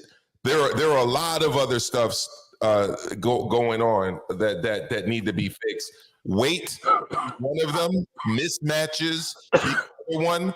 And what I would also say is post-fight safety. Why is it that in other jurisdictions they got the oxygen mask ready to go and EMTs right there at ringside when a guy gets brutally knocked out? But here in the United States, you got this protocol where essentially you make the guy lie down, then you make him sit down, then you bring him up to his feet.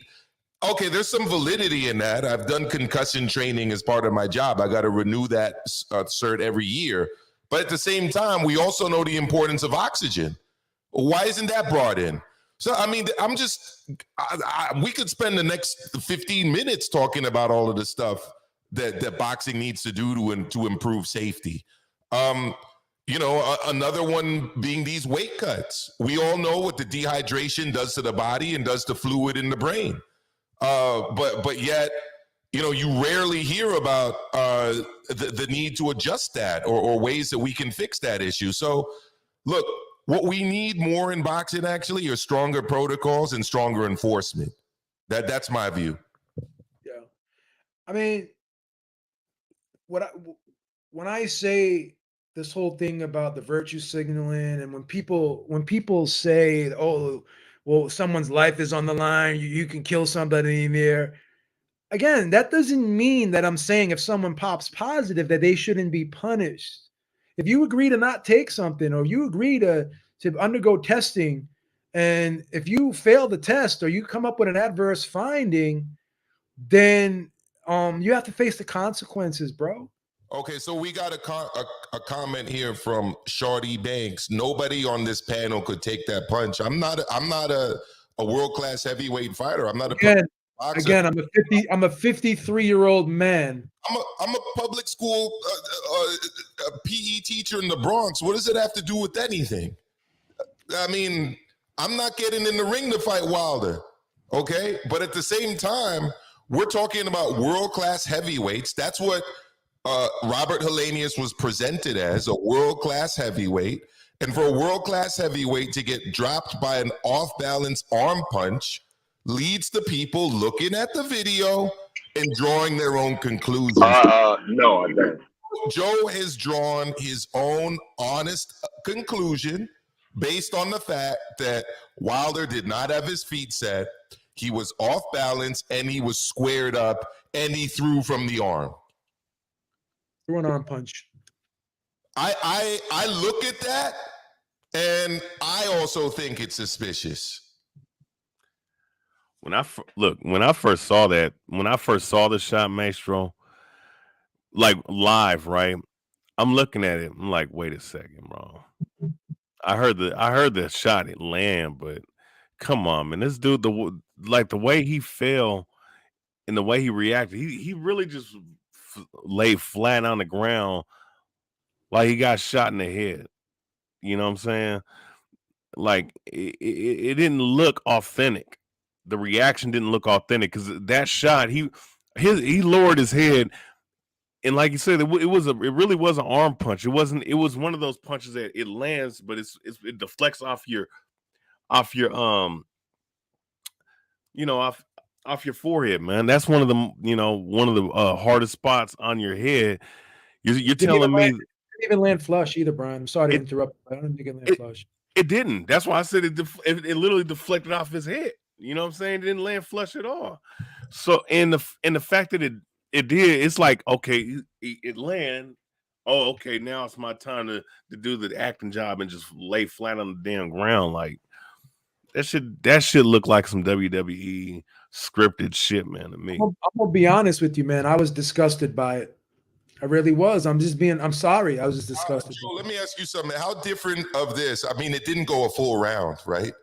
So how different is this than that heavyweight that walked into the ring and then walked right out before the fight started? I mean, literally the first punch that landed, and it was, in this case, it was an arm punch, caused the guy to go, timber, and then be out of there. Like, again, when you look at the replay, frame by frame, now, Joe, you didn't want to do this.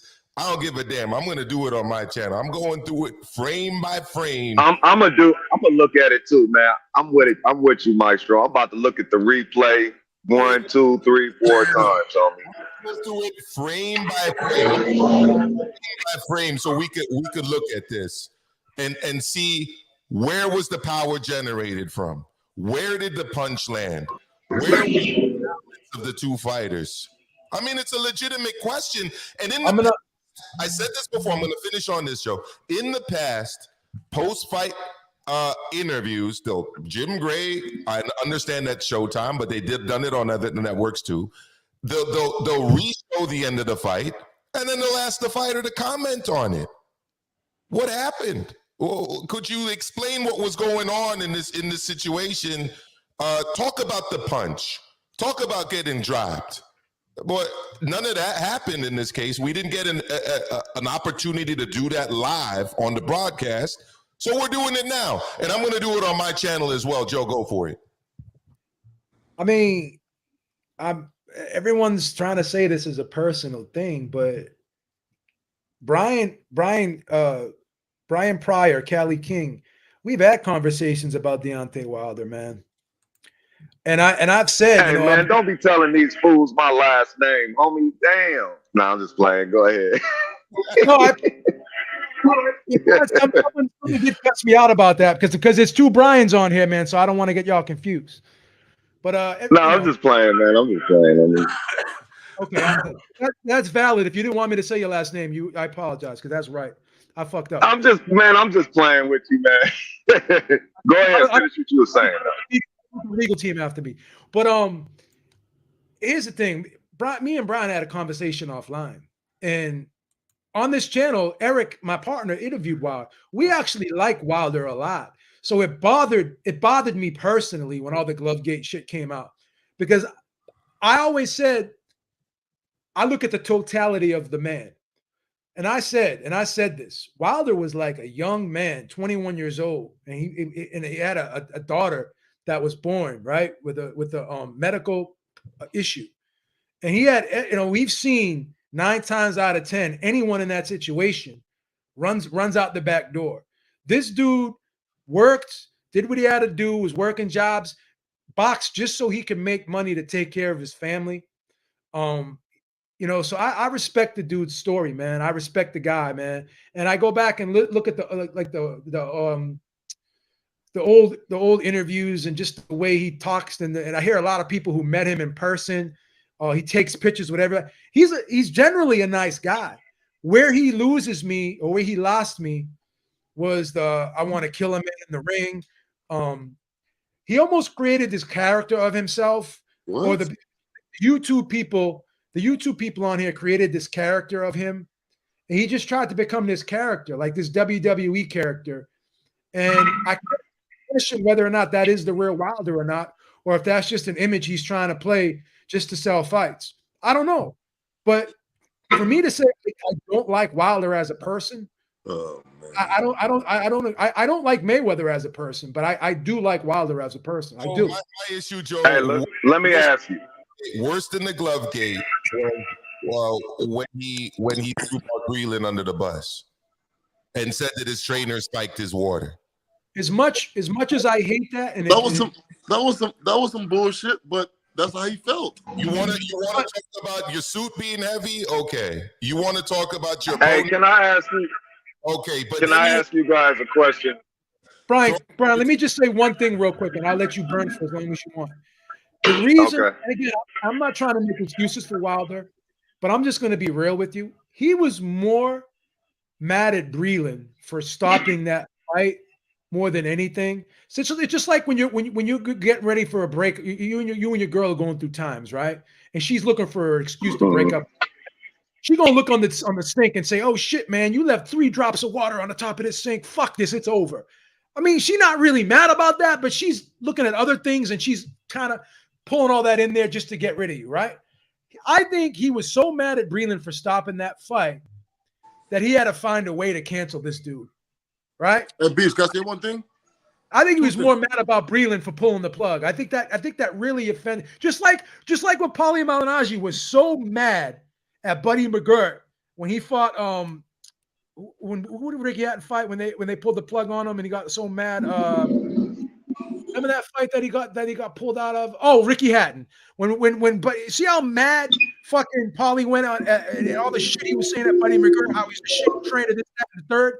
He didn't mean any of that stuff, but he was so mad in the moment at fucking Hatton for taking, because when a fighter thinks he can go on and the trainer pulls the plug on him, that's a bruise not only to his ego but his honor. So I think I'm not justifying what he said because it was heinous, horrible, and it really pissed me off.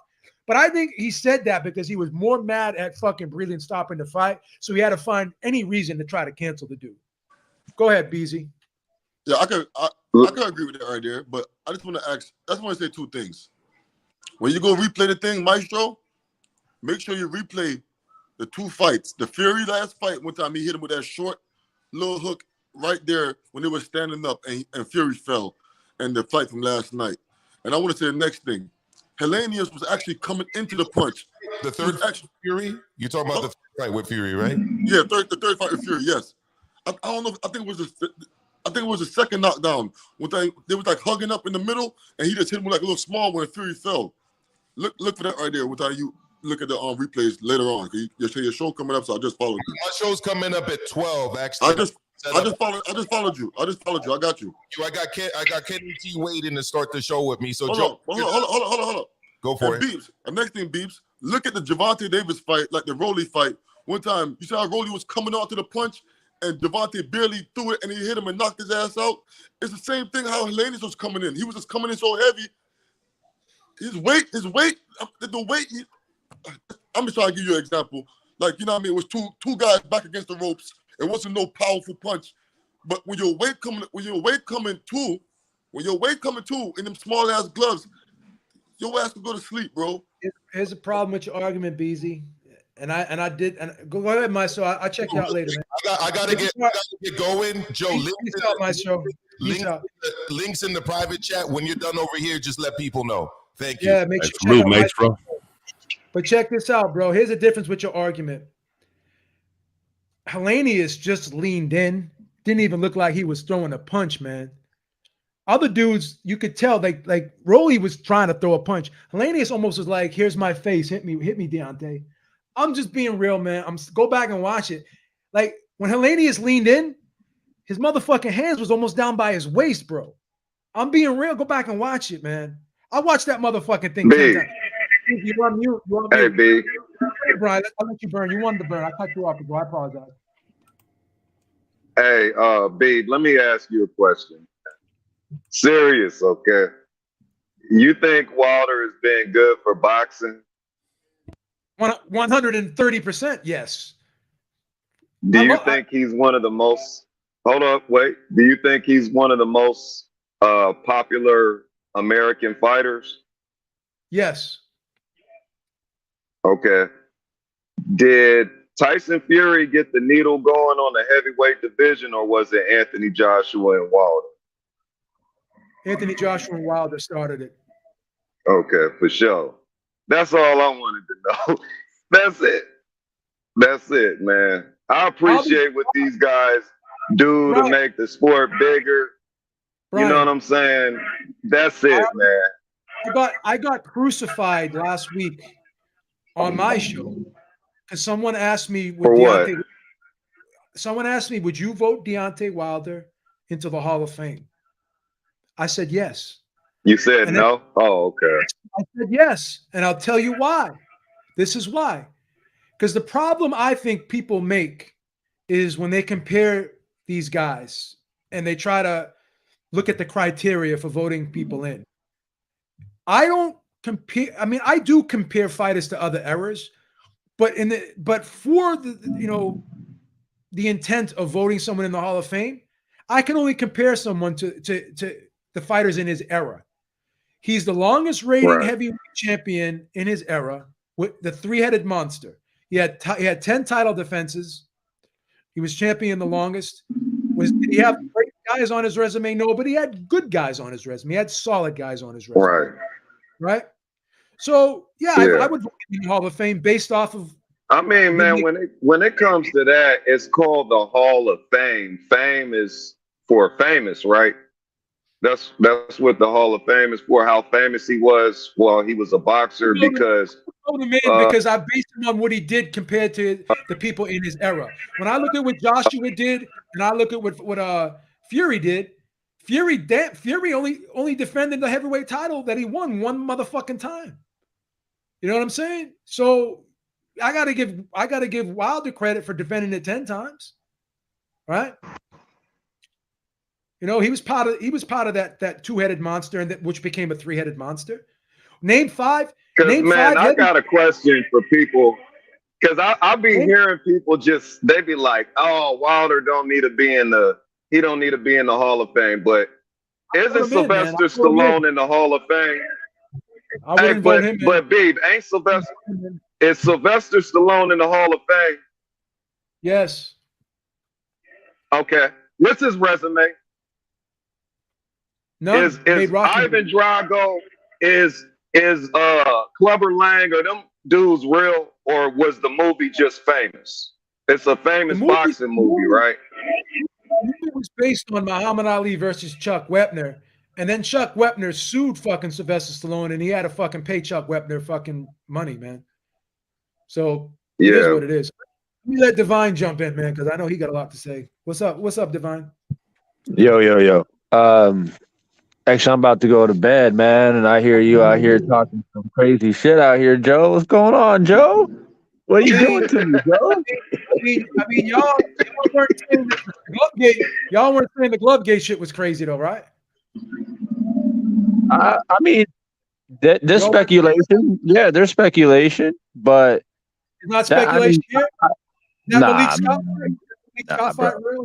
bro, you're comparing apples and oranges, bro. Well, you could say that. That's what I said. I said the same thing. Like, come on, man. You could say that. I mean, I don't think that punch was a real knockout punch. I think it was fixed. I'm being real. All right, so hold on. So here's what I want to say. First off, we have to recognize the simple facts. The simple facts is that Wilder has put every single man that he's faced on the canvas. Yes or no? Right? Yes. Okay. We know that the man is both passing the eye test and, statistically speaking, the most powerful man in heavyweight boxing right now. Yes. Okay. So then my question would be, what would be the purpose of fixing a fight in the first round? And then the acting ability of Helenius would be Oscar worthy, if you ask my opinion. I don't think it's that hard. I don't think it's that hard to do, man. It's like WWE, man. You take a guy like Tyson Fury, Floyd Mayweather, you throw him in WWE, you give him a script. It's not hard to follow. I don't think you got to be a good actor to do that. I mean, damn, I would get in my backyard and play wrestling with dudes, and I'd make it look real too. It's not hard. It's not hard. I mean, and here's the thing: was it really that good of an acting job? Because I don't think it was. I think it looked fake. I'll be honest, bro. I think he was concussed. You don't need to act when you're concussed. Hey, real quick, I just want to just say this. It's salute Divine. You know who this is, bro. Look, I'm looking at this shit. Somebody actually played this and they zoomed in, right? I'm gonna send this into the private chat. This shit that punch, it sounded like it was hard, but when you play the replay, that shit was a simple right hand that had no leverage on it, and it literally looked like he knocked. You know how you knock on the door, right? It looked like that's how that punch looked when he hit his face. It's like that Malik Scott knockout that everyone said was fake. Malik Scott took a dive in that fight. Same shit. Why wouldn't he do it twice? I'm just being real, man. I got no motive to say this. No motive to say this. I like Wilder. Yeah, I don't hate Wilder either. I think those 2 fights was fixed, and I got to question some of the other ones too. Oh man, this it's just hard to wrap my head around the idea that a man who has put everybody on the canvas that he has faced, including Tyson Fury, a total of what, 4 times in 3 fights, and Tyson Fury is he doesn't have a weak chin. He's been in there against very strong punchers before. It's not like he's a guy that, in heavyweight division that has a glass chin. So and also Deontay Wilder has been successful at 214, 215, 216 and knocking guys out who are 250 and 260 and sending those type of men to the hospital. So you don't need to like pick apart Deontay Wilder's punching ability. I mean, this are more stylistically or mechanically. The guy just has dynamite in his hands, bro. That's it. Now, the only thing that I will say about Malik Scott, if you want to talk about Malik Scott and Robert Helenius, it's not the same, because Malik Scott, in my opinion, it wasn't like you can tell that his career was pretty much over. Like he didn't have the desire to fight anymore. The man is obviously a much better coach. He's found his real passion and his desire. I didn't see that desire from Malik Scott toward like the past 2 or 3 fights before he even faced Wilder.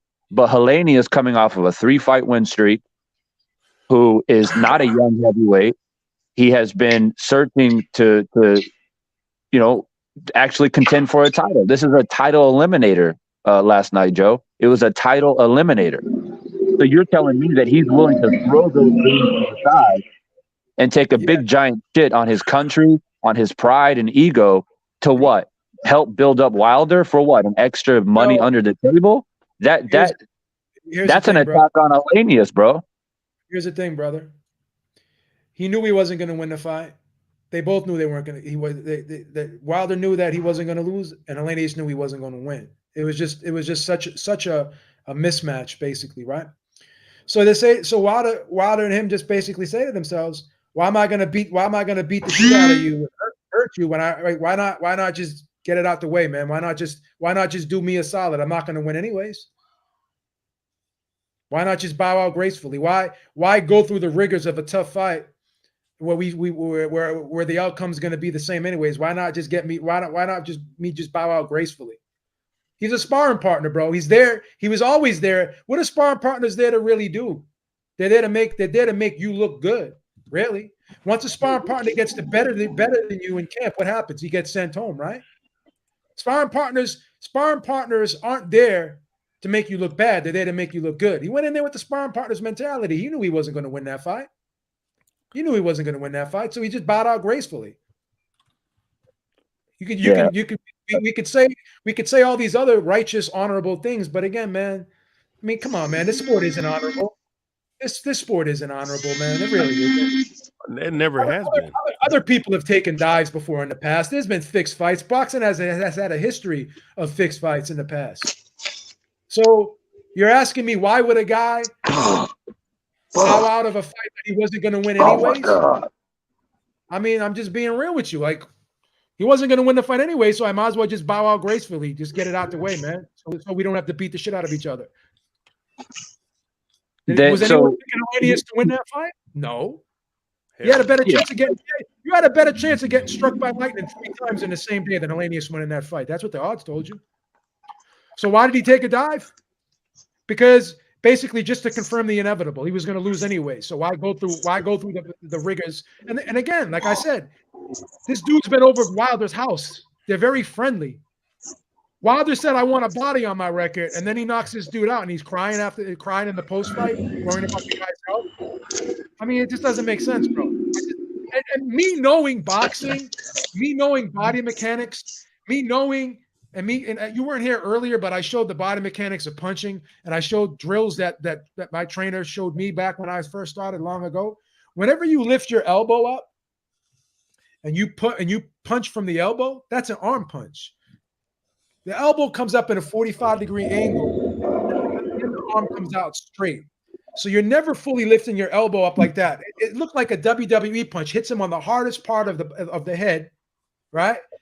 I'm just being real. If it didn't look fake to me, I would say it didn't look fake. It looked like he took a dive, bro. It looked like it was fucking. I'm just being real. I swear on my mother's grave. I love my mother to death. I swear on my mother's grave. I truly believe that fight was fixed with 100% certainty. And I'm not saying that I think that you're lying. I'm just saying that I think that it's a bit of a reach, and I don't agree. Was it more of a reach? Was it more of a reach thinking that Tyson Fury had egg weights in his gloves?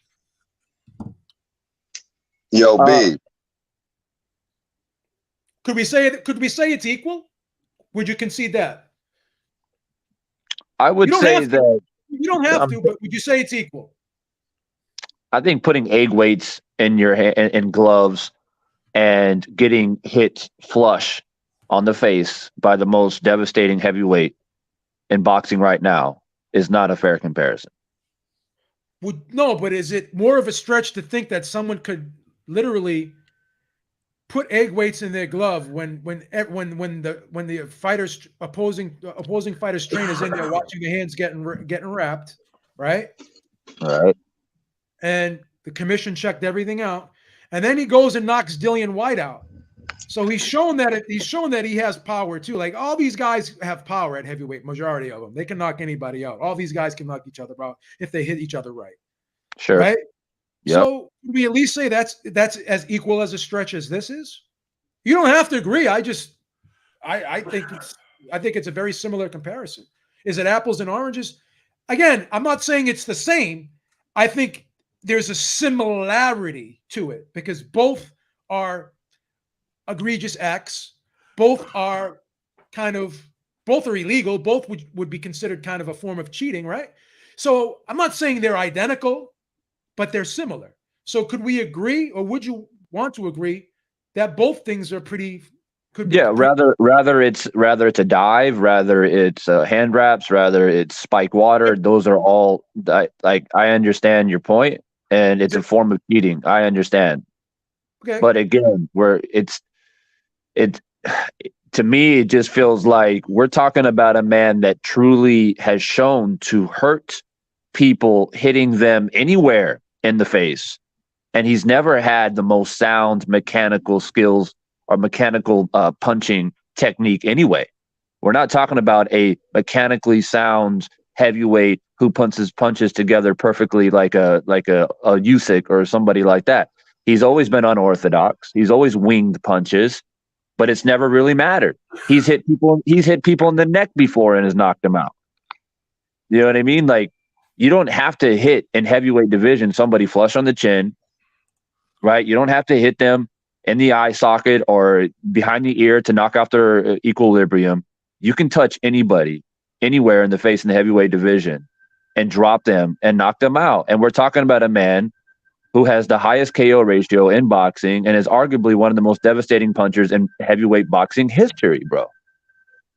So if you come out and you say, look, man, yeah, Helenius was acting and Wilder was acting and it's all a stunt to help propel Wilder's career go forward quickly and they're friends and let's not beat each other up because I love you and you love me and we're bros and all that shit, then that's your narrative. You want to stick to it, then I got you, but there's no way that I can imagine a man who to me seems like he has a lot of pride and he has a lot in front of him. I mean, this guy, they're fighting for a title eliminator. It doesn't matter if you think Wilder was going to win or not. There's a lot of people on YouTube, bro, who actually thought Helenius was going to win the fight. A lot of people felt that Wilder. Well, hear me out though. A lot of people thought that Wilder was mentally broken after the Fury trilogies.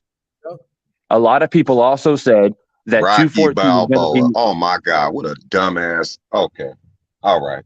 For sure. A lot of people thought that coming in at 214 was going to be way too light to deal with a guy who's 250, whatever he was, 253. He's not mentally recovered.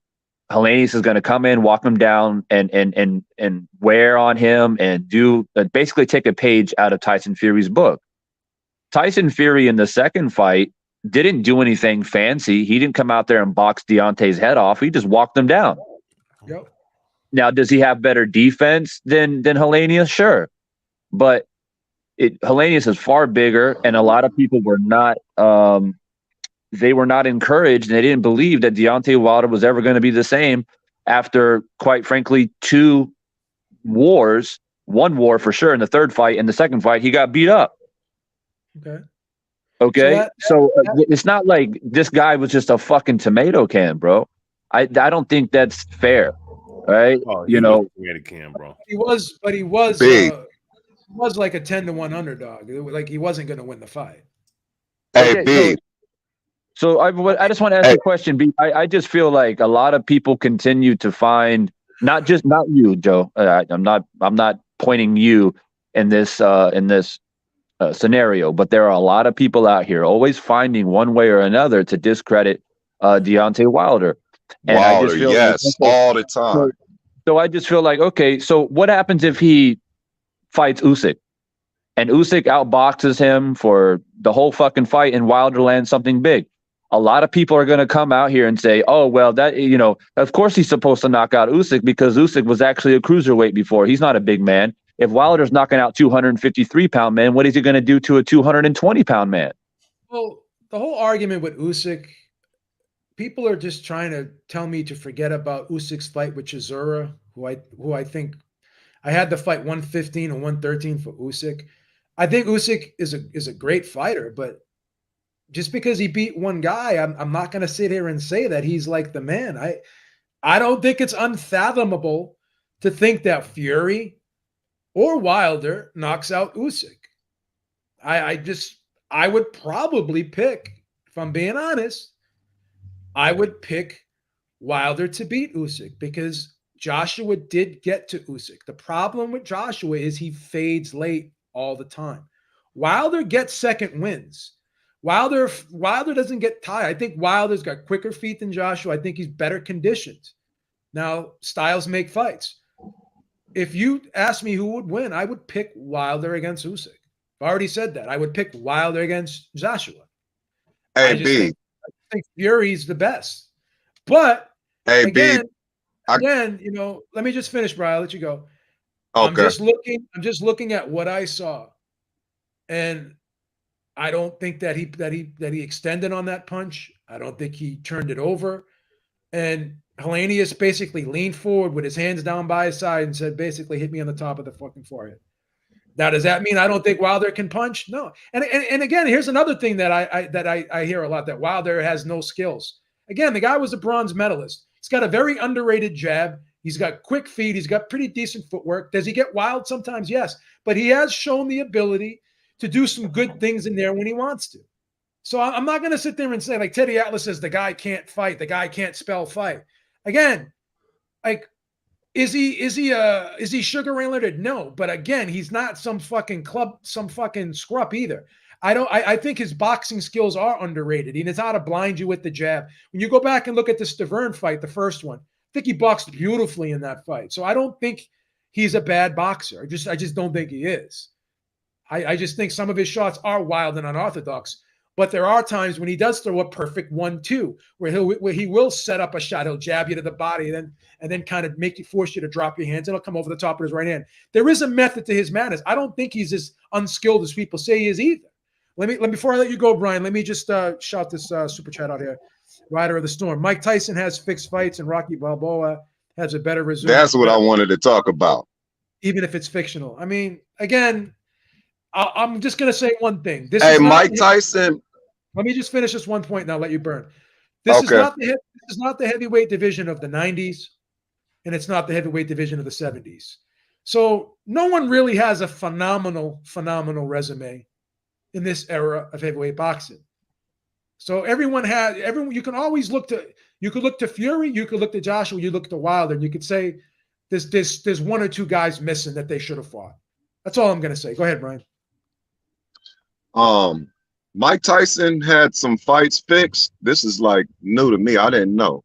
Yeah, the Bruce Seldon fight I think was fixed as well. I'm going to keep it 100. Bruce Seldon took a dive against Mike Tyson. The punch did not land. It skimmed the top of his head. Sorry.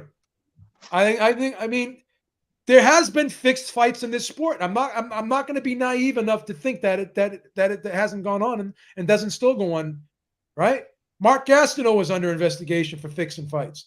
Kimbo Slice was accused of being involved in fixed fights. Just being honest. I'm not going to sit here and say that it's not possible that a fight can be fixed. I was just talking about Mike Tyson. That's kind of new to me. I didn't know that. Go back and watch the Bruce Seldon fight. That fight, in my opinion, was clearly a fixed fight. The punch didn't land. I'm just being honest. That's my opinion. For sure. So I keep it 100. So boxing is fixed, homie. All the boxing is fixed. The shit is fixed. Some of it is. Sometimes. Jake. What about matchups where the dude is just way better than the other guy? Isn't that like a fixed fight? It's a setup fight, I would call it. Yeah, it's a setup. I feel like we have to recognize as well that without deep diving back into the allegations and whatnot that were brought up against Fury, but you have to make the conclusion that if indeed Wilder did rig this fight, then everything about Wilder is fake. He's not a genuine person. If he brought up allegations without evidence against Fury, which obviously caused outrage for a lot of people, sure. And then he's also rigging fights with Malik Scott and now Helenius, then it makes him a person who's not really genuine, and everything about him is fake. And I think that you have to be consistent about that. You can't say, "Oh, he's a pretty good guy, he's a nice guy, but he just, he likes to cheat." But a cheater is not a genuine person, Joe. So again, let me ask you a question. Have you ever done something in your life where you said, "I wish I didn't do that, and if I had it all to do over again, I wouldn't do it"? Well, of course. Yeah. Have you ever told a lie in your life before? Of course. Have you ever stolen anything before in your life? You're going down a rabbit hole now. You can say you have every right to say I don't want to answer these questions. I'm just going to throw it out there. Have you ever stolen anything? Have I ever stolen anything? Yeah, I probably took $5 from my mom before. Yeah, sure. Okay. All right. So I'm just going to give you my logic, right? And you could use it however you want. I look at the totality of a human being. I look at the level of egregiousness, right, of their actions. So I don't consider a speeding ticket the same as I do a DWI, but they're both traffic violations, correct? So when I look at Wilder as a human being, in my opinion, just my opinion. I put first and foremost that guy who was 19, 20 years old, who had that child, right? And he was broke, and he went out and worked and did everything he could, where statistics have shown us 9 out of 10 times a man in that situation walks out the back door. So in my opinion, Wilder is a winner in life for that one thing, in my opinion. And I go back to a lot of things. He's like, a lot of people have had interactions with him, all the pictures he takes. I think he's generally a friendly, nice human being. But I think he has a fragile ego. And I think as human beings, we do anything we can to protect our ego. Some do more things than others. So if I look at the totality of the human being, I'll be honest with you, I like Wilder. I have a lot of respect for Wilder as a human being because of how he takes care of his family. I see him with his. A lot of times you can judge a person by how he treats his kids. I see him with his kids. He's holding he's told his children. I can tell there's genuine love for him and his children. You can say, well, but everyone loves their children. No, they don't. Well, I think Floyd Mayweather uses his kids as props. I really do. I don't see that same relationship between Floyd Mayweather and his children. I just don't. Like I see So to answer your question, again, to me, life is a scoreboard, right? I measure all your good things versus all your bad things. And if you have more good things in the good column than you do in the bad column, and again, you could have two horrific, egregious bad things that can cancel out 10 of those good things. But in this case, I just don't see it. So by him having a fight that's fixed, I mean, I think it's a disingenuous thing, but did he really hurt? Like, is he putting Robert Helenius' life in danger? No. Is he killing somebody? No. So I don't agree with what he did, but at the end of the day, I rationalize it with this: he would have won anyways, and that's probably wrong for me to do so, but that's how I rationalize it. So, do I think Wilder has a couple? Let me finish. Do I think Wilder may have had a couple of questionable things he's done with these? I can point to 2 fights where I think that the fights were fixed. Did that mean all of them are fixed? Absolutely not. I don't. But when I look at the totality of the man, I genuinely like Wilder. I respect Wilder. I do think at the end of the day, I think he's a good human being. Fury, you can question that. I like Fury as a fighter, but he's kind of made some questionable things, said some anti-Semitic things in the past, said some things about Usyk, called him a foreigner. At some point, I used to like Fury as a character. I thought he was funny, this and that, but I find myself having a harder time to kind of rationalize what Fury's doing because I'm seeing a pattern of behavior. Whereas with Wilder, I'm not really seeing that. What I see Wilder doing is kind of protecting his ego. I see an insecurity in Wilder. I don't see you can question his character, but I don't think he has a nefarious way about him. I do think at the end of the day, he's still an honorable human being, in my opinion, and I respect him.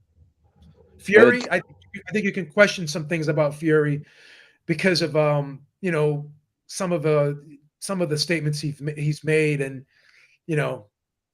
but I do think Fury's the best heavyweight in the world. But yeah, so that's to sum that up. Yeah, I look at the totality of the human being. I don't necessarily look at just two or three bad things that the guy's done, because I do believe people can redeem themselves. I do think people have redeemable qualities in them. So yeah, that's how I assess that. Well, nonetheless, it's a slippery slope to have that stance, because you're it's not just, oh yeah, he cheated in boxing a few times. So that doesn't make him a bad person.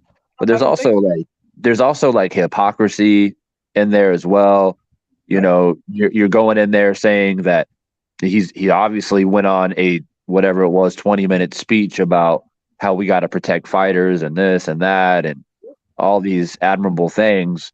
But then, according to you, in the backdrop, he's essentially cheating and doing different things, and also bringing up accusations against people without warrants, without evidence, and all these different things, right? So now I'm with you in regards to the allegations, the idea that you lose a big fight, you can't wrap your head around it. People start whispering in your ear about what may or may have not happened or whatever it may be, and it's a domino effect. Once you hear one rumor, it just spirals out of control. Yeah. And I agree that he does have a lot of pride, and it doesn't take much to push any man over the ledge.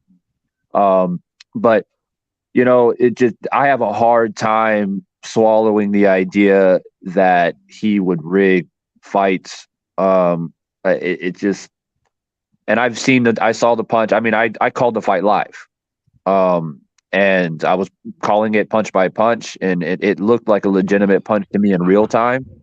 Now, if I were to go back and dissect it and watch it in slow motion, I mean, it would take a lot for me to change my mind. That's fine. And you know me very well, Joe. I've been talking about the sport of boxing for a very long time and calling fights and giving predictions, and I'm well aware of the corruption in the sport. Yep. But I feel like it's a bit of a reach, and I just want a fair shake at the end of the day. If Wilder goes on and fights for undisputed, and knocks out Usyk, I don't want to hear any fucking excuses. I don't want anybody to come out here and say, oh, Usyk's actually a cruiserweight and this and that. He was too small for Wilder. And, Wilder just got lucky and all this other bullshit. You said yourself right here on your show that Wilder is more skilled than what people give him credit for. I believe that, yes. I've told Brian that. Brian, haven't I told you that on several occasions, Brian? Cali King, we've talked off air, haven't I? Hey, I got a quick question. Okay, because you keep basing everything on the whole Malik Scott thing. That's why it's an open door for it, because you feel like it was fixed in that fight, right? Did that look shady to you? Does anyone on the panel not? No, it did. It absolutely looked shady to me. Did that look shady? Let me ask you this. Hold up. Let me ask you this. Did you see when Malik Scott fought against, was it Ortiz? It was King Kong Ortiz, right? Yeah. Did you see that fight? I did.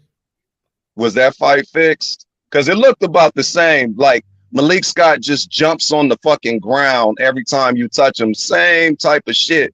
So I think the same shit. I think both of them fights was fixed because they look the same, right? Am I right or wrong? Can I explain something to you?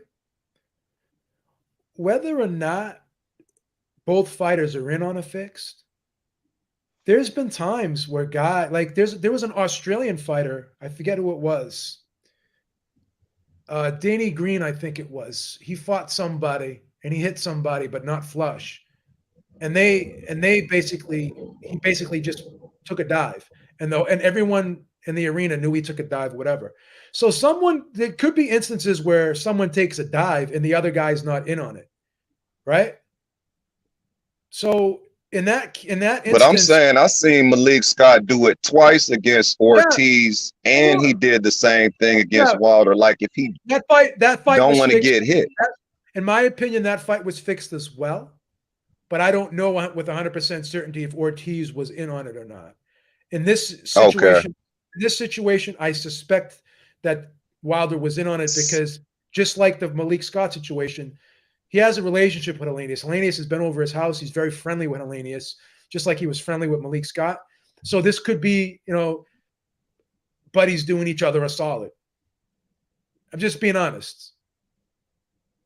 Do I know that? I'm going to look at this fight again. I'm going to look at it again. I'm going to give it the benefit of the doubt. You know what I'm saying? But do I believe Malik Scott is a five-star diver? Yeah, I think I can question Malik Scott taking dives in other fights. I would suspect that he has, particularly towards the end of his career. Yes. My opinion about Malik Scott and Wilder is that I don't. Once again, I'm going to stay consistent and say that it wasn't rigged, but I will say this: they were friends. It's very well known, and I feel that he just didn't have any desire to really fight Wilder. And I think Wilder knows one thing when he's in the ring is I'm going to throw a punch until I fucking knock you out. And I don't think the punch that he landed against Malik Scott was devastating to the point where Malik couldn't continue. I think he felt the power and he probably could have taken it and kept fighting. But once he felt it, he's like, I'm done. I think he just called it. When Malik Scott was at that point in his career, it was almost like he was scared to get hit, man. Like he was just fucking taking a dive against everybody, to be honest with you. He was him. If you want to say Malik Scott is suspect, okay, I get you. But I don't know, man. I can't. If I think Wilder fixed this fight, I'm going to think he fixed all of his fucking knockouts, man. That's why you kind of fucking my brain up with this, man. Again, I asked Divine Sense if he's ever stolen before. He said yes. I asked him if he's ever lied before. He said yes. Well, then does that mean Divine Sense is a career criminal? Does that mean he lies about everything? No. Again. Yeah, but that's like, hold on, wait. That's like if your boy, that's like if one of your homies or something steal from you. Yeah. Okay, you caught him, right? You seen him steal from you. How many times have this dude been stealing from me? How many times he jacked me? Okay, but does that mean he may have that relationship with that one person? But does that mean he has stolen from everyone else he's encountered in his life? You don't know that. How we know? You don't know. I can only judge what I see. I can't judge what I don't see. You're asking me to do something that's unfair, Brian. You're asking me to assume things that I haven't seen. I can only look at things. No, I'm saying that I can only look at things at a case by case basis, Brian. What you're asking me to do is an unrealistic expectation. I can't answer. All I'm saying is, like I said, if the dude stole from you the first time, right, and you caught him, then how many other times did he steal from you? If you're gonna accuse him of being fixing fights, you might as well. I mean, come on, it's wide open. How many fights has he fixed? It's wide open, right? I don't know. I can only go by what I see, Brian. Because I mean, damn. I'm like, hold up. What about the second Stavern fight? That shit had to be fixed. I don't deal in absolute. You don't think Stavern was fixed? No, he landed that shot. I think that fight. Come on, man. Blocking. So that don't look like a fixed shot. He blocking the shot and he goes down. I mean, man, if you're gonna say all of his knockouts fixed, homie. Now you're saying some of the fights are fixed, then, Brian. Is that what you're saying? Spilka, that had to be fixed. That was some weird ass shit. I don't think that fight was fixed. I'm just being honest. Let me read this super chat real quick. It looks like Malik tried to take a dive with Ortiz, but the ref kept making him get up. Watch again. Yeah. Yeah, he did. He did. He kept trying to get up, but he kept jumping back down, though. So is what I'm saying so crazy now, Brian, that you're hearing this other stuff from other people? Is what I'm saying impossible to believe? No, I don't believe Wilder fixed no fucking fights. If you want to talk about Malik Scott jumping on the ground because he couldn't take no fucking punches, okay, but I don't believe Wilder's fixing no damn fights, man. Whether or not Wilder's fixing fights or not, is it possible that people have taken dives? You just said Malik Scott probably took a dive in that fight, but you don't think Wilder was in on it. So if someone takes a dive, no, I don't think he specifically took a dive against. You don't think Malik Scott took a dive? No, I don't think it was specific. I think that at that point in his career, he was just taking dives, homie. He did it with Ortiz. The fool was just jumping on the fucking ground, homie. So that's one person fixing a fight. That's a fixed fight, whether Wilder's involved in it or not. I'll even give you that. Maybe Wilder's not involved in it or not. But it's possible. I'm not saying that he's fixing the fight. You saying that. I'm saying Malik Scott could not take no shots. Hold on. We can't compare. If someone is, wait a minute, but if someone is taking a dive, they are in essence fixing the fight. Yes or no? I'm not saying that. He taking a dive. He could not take no shots. Oh, come on, he was scared to get hit. The dude was scared to get hit. Malik Scott obviously was scared to get hit. Look at when he fought Ortiz, man. Look at his opponents. He was fucking scared to get hit, homie. Brian, even the referee. Straight up. Brian, listen to me. Try to be objective, Brian. Let down your defense mechanism. Even the referee in the Ortiz fight did not believe that Ortiz was really hurt because he kept trying to tell him to get up. And I've seen referees do that several times to opponents when they go down and try to fake. Like Luis Santana tried to fake in his 4 fights with fucking Terry Norris that he got knocked out and the ref was telling him to get up. So it's not impossible that people take dives in fights when they don't think they can win and they don't want to get hit. You just admitted it. So how is this so outlandish? Go ahead, Divine. You got it. I don't like the comparison between Malik Scott and Helenius. I more or less agree with the fact that Malik Scott, I agree that he definitely later stages of his career, he clearly didn't want to get hit with big punches. He was very timid. Yeah, this fool was jumping on the fucking ground. I mean, did he quit or did he dive? I mean, is it the same? I mean, if someone just takes a knee because they don't want to get hit, is that diving or is that quitting? Like, it becomes a very. So I mean, we're talking about fixing fights, but the one thing I want to hone in on is that it's not fair to compare Malik Scott, who clearly doesn't have the heart to fight anymore, compared to Robert Helenius on a 3-fight win streak, and 3 of those fights he got knockouts. Okay, the guy had something. I understand the opponents and the quality of the opponents, but bro, he's got something to fight for. Malik Scott was clearly done. But every time Helenius has stepped up, he got beat, bro. He can't beat this level of opposition, bro. Let's be fair about it. History has shown us that he can't beat this level of opposition, and he knows it. Malik, I mean, my official, just for the sake of conversation and argument, my official prediction was Wilder by a knockout in around 6 or 7. I picked Wilder by decision. So even for me, I was shocked to see it first round. I about fell out of my fucking seat when I was calling it live, right? But the shot looked real to me. It looked legitimate. The dude's eyes were in the back of his fucking head, bro. Okay, if that's what you want to believe. Helenius, his eyes went to his back of his head, man. His nose was bleeding. He was looking up at the fucking sky. I mean, I didn't see any of those. I don't see how you fake that shit, homie. You right. That was some good Oscar acting right there. That's for damn sure. Ryan, did you watch it back in slow motion yet?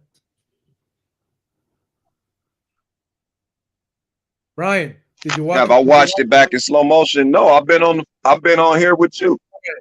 Ryan, go back and watch it in slow motion. Right? Go back and watch it in slow motion. And then just see if it was real or not. That's all I'm asking you. If you want to be, why don't you go watch it in slow motion? How about you do that shit? Because you the one accusing the dude of fixing the shit. Ryan, didn't I just say about 1,000 times in this video that I have gone back and watched it in slow motion? Didn't I just tell you that? Have you not been listening to me, Brian? You gotta listen, Brian. You gotta let go of your emotion, brother. We're all men here. We got to act like men. We can't be emotional like women. We got to be men. I already told you 15 times in this video that I went back and watched it several times in slow motion because I did the research. I wasn't just going to make a statement because it looked funny in real time. I gave Wilder the benefit of the doubt in real time. Even though it looked funny in real time to me, I said, let me go back and watch this in slow motion. That's where it kind of confirmed it for me. But okay, shout out. Aren't you doing this video because you emotional? Aren't you in your emotions? Because all this is about the Tyson Fury accusations. You brought the shit up.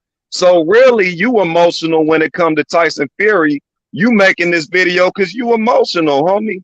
You're emotional. So didn't I just say that Tyson? Someone asked me. You asked me if Tyson Fury cheated too. What did I say?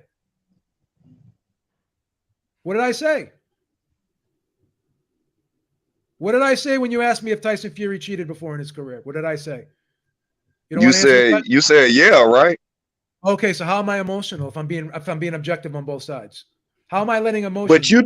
But you really low key defending Tyson Fury because of the fact that accusations they took away from Fury's victory. I got you though. You right, homie. You right. All them accusations. You right, Beeb. They took away from Tyson Fury win. I got you, man. They went on there and you know. I don't give a fuck about any of that. I'm sorry, homie. It wasn't me personally. I'm not part of that. I don't give a fuck about any of that. People can believe what they want to believe. What I'm trying to tell you is Tyson Fury did not suffer from clinical depression, in my opinion. None of these guys who come out and say they're depressed suffer from clinical depression because they've never been evaluated. The only fighter that I've known in the history of the sport, to my knowledge, in recent years that was ever evaluated was Mike Tyson, who came to my state and went to the Mayo Clinic and was diagnosed by a fucking medical professional with bipolar disorder. Now you got motherfuckers coming out saying I'm depressed. No, you are depressed, but you're not clinically depressed. All right. So all the shit that Tyson Fury has said, the majority of it has been lies. Did he donate his purse to charity? No. Did he test positive for nandrolone because of boar meat? No, he took the shit, in my opinion. Did he retire because he suffered from depression? No. He got stripped from the IBF belt. He was under investigation by UCOD. He was going to be suspended pending an investigation from UCOD anyways. They took his fucking BBOC license away from him. So again, my opinions are based off of rational thought here. Do I get emotional as a human being? Yeah, that's a character flaw that we all have as men. But as men, guess what we have to do? We can't be like women and continue to be emotional. We have to address our emotion, just like we have to address our fears. And as men, we have to check ourselves. That's the difference between a person who has testicles and a person who has vagina. We have to be held accountable for our actions when we get emotional, and we can't accept it. That's the difference. You have to be able to separate that. With all due respect, I'm not trying to insult you. You're not being rational here. You're sitting here saying what that I'm trying to tell you, no, I'm saying opposite of what you're saying, because I'm saying Tyson Fury is not a cheater and Wilder did not fix the fucking fight, homie. Okay, that's what I'm saying. Again, in that instance, I agree with you. He's not a cheater. These guys are not cheaters to me. But he did cheat in the Christian Hammer fight according to the rules, because he tested positive for a banned substance. So if you break a rule, if we're playing Monopoly, Brian, and I roll a 7, but I move 8 spaces, I'm cheating. Does that mean it's the end of the world, that I'm committing an egregious act? No. But the word cheating to me is if you agree to follow rules and you break the rules. That's what cheating is to me. If you agree to take a drug test and you fail a drug test, right? And you agree that you're not going to take a performance-enhancing drug, then yeah, he cheated. He has cheated in the past. Yes. Okay, yes. But if we talk about current events, right?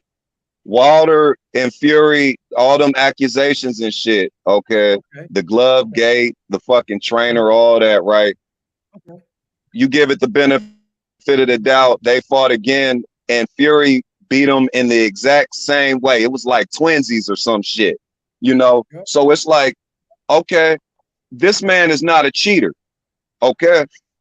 Wilder, he's not a cheater neither, man. Stop accusing these guys of being fucking cheaters, man. They're not cheaters, man. He did that shit. Fury in the past. When did I say Wilder was a cheater? If he fixing fights, what did I say? That's cheating. What did I say, Brian? What did I say, Brian? Helenius could have just taken a dive. Wilder could have. I think Wilder was in on it, but I'm just being honest. That's my opinion. Why is that so bad? Why is that bad for me to say that if that's what I believe? If I'm looking at a punch where the elbow is coming up, a person is squared up, and he's pushing the punch, hitting the guy in the hardest part of the head, and the guy leans into it with his hands down by his side, I'm just telling you, Brian, to me it looked fake. I got Bruce Seldon, right? It just sounds so fucking ridiculous, Joe. It can't sound more ridiculous than a guy putting egg weights in his gloves. Oh my God. See, it's all about this Fury shit. Fury did not stop. See, man, stop, B. Stop, homie. Fury did not cheat. Wilder did not cheat. Stop, man. Okay. You fucking up the sport, homie. I'm not doing anything. I'm telling you what I see. You fucking up the sport, man. Right, so you want me to lie? These guys are great fighters, homie. Both of them. You want me to lie and say things that make you feel good. That's what you want me to. Just tell me that. Tell me that that's what you want me to do. Tell me you want me to lie here for you. Lie about what? Nah, just get better evidence, homie. You're telling me to lie about something. Brian, you have no evidence. You didn't even go back and watch it in slow motion. Brian, you didn't go back and watch it in slow motion. I did. You got to stop doing. You were emotional with the Wilder thing, and then it took you the third fight to say that he didn't do it. But before the third fight, you were considering that he did do it. So again, but that's like, no, I gave it the benefit. That's like a fighter like Lomachenko when he said his shoulder was injured against Tio. I'm gonna give him the benefit of the doubt. Let's see if they fight again, if it'll be the same shit. Why aren't you giving Simple me the as that.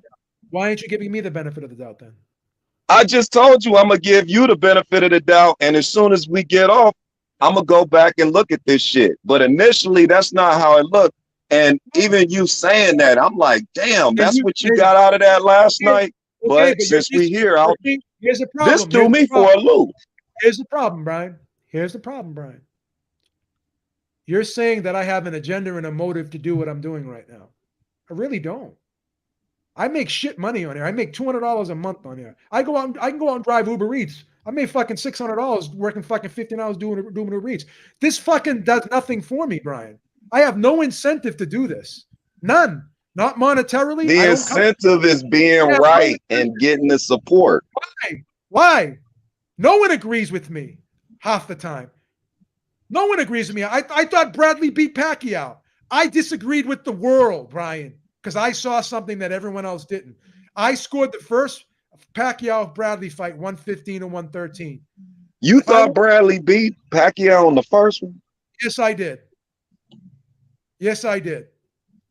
So did I. Okay. I thought Bradley won the first fight 115 and 113. I'm sorry. So you're trying to say that I've been on here since 2013. I put this channel up. I didn't stop making videos to 2016. I get no views. I am a low-level channel. So there's no evidence that I have a motivation to be part of anything because I'm not reaping the benefits of it. I can ask a question. I'm not reaping the benefits of it. So where's my agenda? Why am I on here saying what I'm saying? You know that I've been objective my whole life. Well, people do like to stir up controversy, whether you benefit from it or not. It's fucking entertaining. Here's the difference, Divine Sense. I'm not boxing ego. I don't come on here and make clickbait videos because I fucking have to do it to support myself. I have a municipal job where I have a pension and I do Uber Eats. You know what I'm saying? I make money doing other things. No, but some people just get a laugh internally. They go on here, they stir up some controversy, they have a bit of a laugh, and then they keep it moving. That doesn't have to be a financial benefit to it. Just could be a fucking something that you like to do. Some people like to play dominoes. There's no, you know what I mean? Like, I'm not accusing you of that. I'm just saying it's not a far-fetched idea that people literally come on here and have 200 subscribers and say dumb shit. Brian knows me better than that. And whenever I say something, Brian he doesn't like, he starts going ad hominem on me all the time. What's that noise, Brian?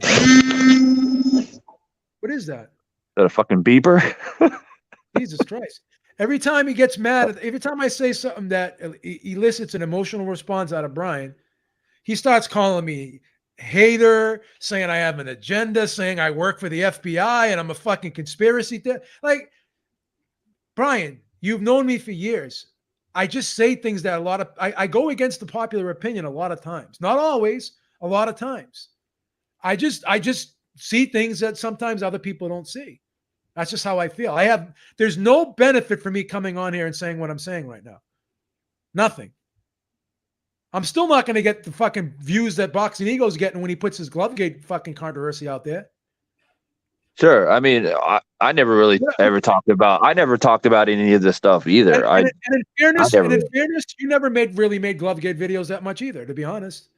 You tried. You were kind of agnostic to the whole thing. I'll be honest. You didn't take a side on that.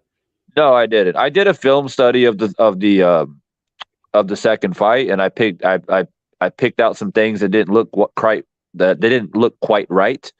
Mostly about, like, Wilder just didn't look. He didn't look normal. I agree. And that doesn't mean that his water was spiked. He could have had bad sushi the night before. I don't fucking know, but he looked like shit, to be honest with you. He had a glazed look in his eyes during the stare down of that fight. I told Brian the same thing. I don't know and I said this to Brian because Brian goes, "Oh, so B, you don't think Wilder was right for that fight?" I mean, he didn't look right for that fight, baby. You know, Brian was asking that question, thinking I was going to say, "Oh yeah, nothing but Wilder," right? But I said to Brian, "Yeah, he didn't look right, Brian." So I'm honest about my opinion of things. Like you asked me would I vote Wilder in the Hall of Fame? Yeah. But that's exactly, that's what I was saying earlier, where something was going on with Deontay Wilder's body. It could have been a lot of different things. And so when you lose a fight and your body's not working how it usually works, and there's something going on, you're not quite sure what it is. All it takes is one person to come and whisper in your ear, "Yo, bro, I think the water was spiked." That's it. That's all it takes. Right, because they do that. What you talking about, what they did, you doing the same thing right now, because they the ones that brought out about the fucking water, the what else was it? Man, it was all kinds of fucking excuses. The internet, the people that what you doing right now, that's what they was doing. And then you got a gang of people following behind that shit, listening to that shit, just like what you got right now. You think I'm just making this all up just to do this? Is that what you're accusing me of? I think you should just, I don't know, man. I don't think it was no fixed fight. You know what I'm saying? You think I'm just making this all up so I can counter what Glovegate did? Is that your accusation? I do believe this is a counter for the whole Tyson Fury shit. I do believe this is a counter. You know what I'm saying? Because it's almost like what they did when they took away from what Tyson Fury did after his win. It's like, instead of giving this man props on what he did, what happened? The accusations came out, and then it fucked up everybody's opinion and shit. So it's almost like you're doing the same thing, because, you know, instead of giving this man his props on his victory, you taking away from his victory. You know what I'm saying? It's the same shit. Here's the difference, Brian. First, I mean, if you want to hear it, that Tyson Fury accusations, that shit was wrong, homie, for people to come out and say that shit to the point to where Mark Breland got fired. Okay, it's wrong, homie. But that don't mean you got to be wrong too. Okay, that's fine. You have a right to your opinion. I'm not going to discredit it. But here's the difference. How could you take away from someone's victory that was pretty much inevitable anyways? So he was going to beat this guy no matter what, in my opinion. I picked him to win before the fight, right? And I thought it was a mismatch before the fight. So there's really nothing to take away from, because there wasn't much expectation that I had from Helenius anyways. So how could I take away from Wilder's victory here? That's all I'm saying. Okay. So I want to my attention to take away from Wilder's victory. I want to dive a little bit deeper into this taking a dive situation. To me, oh shit! Obviously, I've boxed before and I've been punched in the face before, and it's not a great feeling. And so I would say that, why would you want to get punched by Wilder and also step into the punch as well? Like, why would you even volunteer to do that? That sounds fucking insane. Why not just step to him and whisper in his ear and be like, all right, bro, yeah, just give me a nice body shot and I'll go down? Why not take a liver shot that looks like a liver shot and go out and take a dive? Why put your face in a vulnerable position by the hardest puncher in fucking boxing, bro? It sounds fucking insane. Well, two reasons. First of all, he hit him in the forehead, which is the hardest part of the head. That's number one. Bro, it's still your goddamn cranium, dude, against the fucking most devastating puncher in heavyweight boxing. You understand what I'm saying? Why? Most times trainers tell you not to even punch people there because you could break your hand doing that. That's number one. Number two, he pushed the punch. He didn't fully extend on it. He lifted his elbow up. He was squared up. He didn't put his body into it. It just didn't look like it hit him hard. I'm being honest. It looked like it looked staged.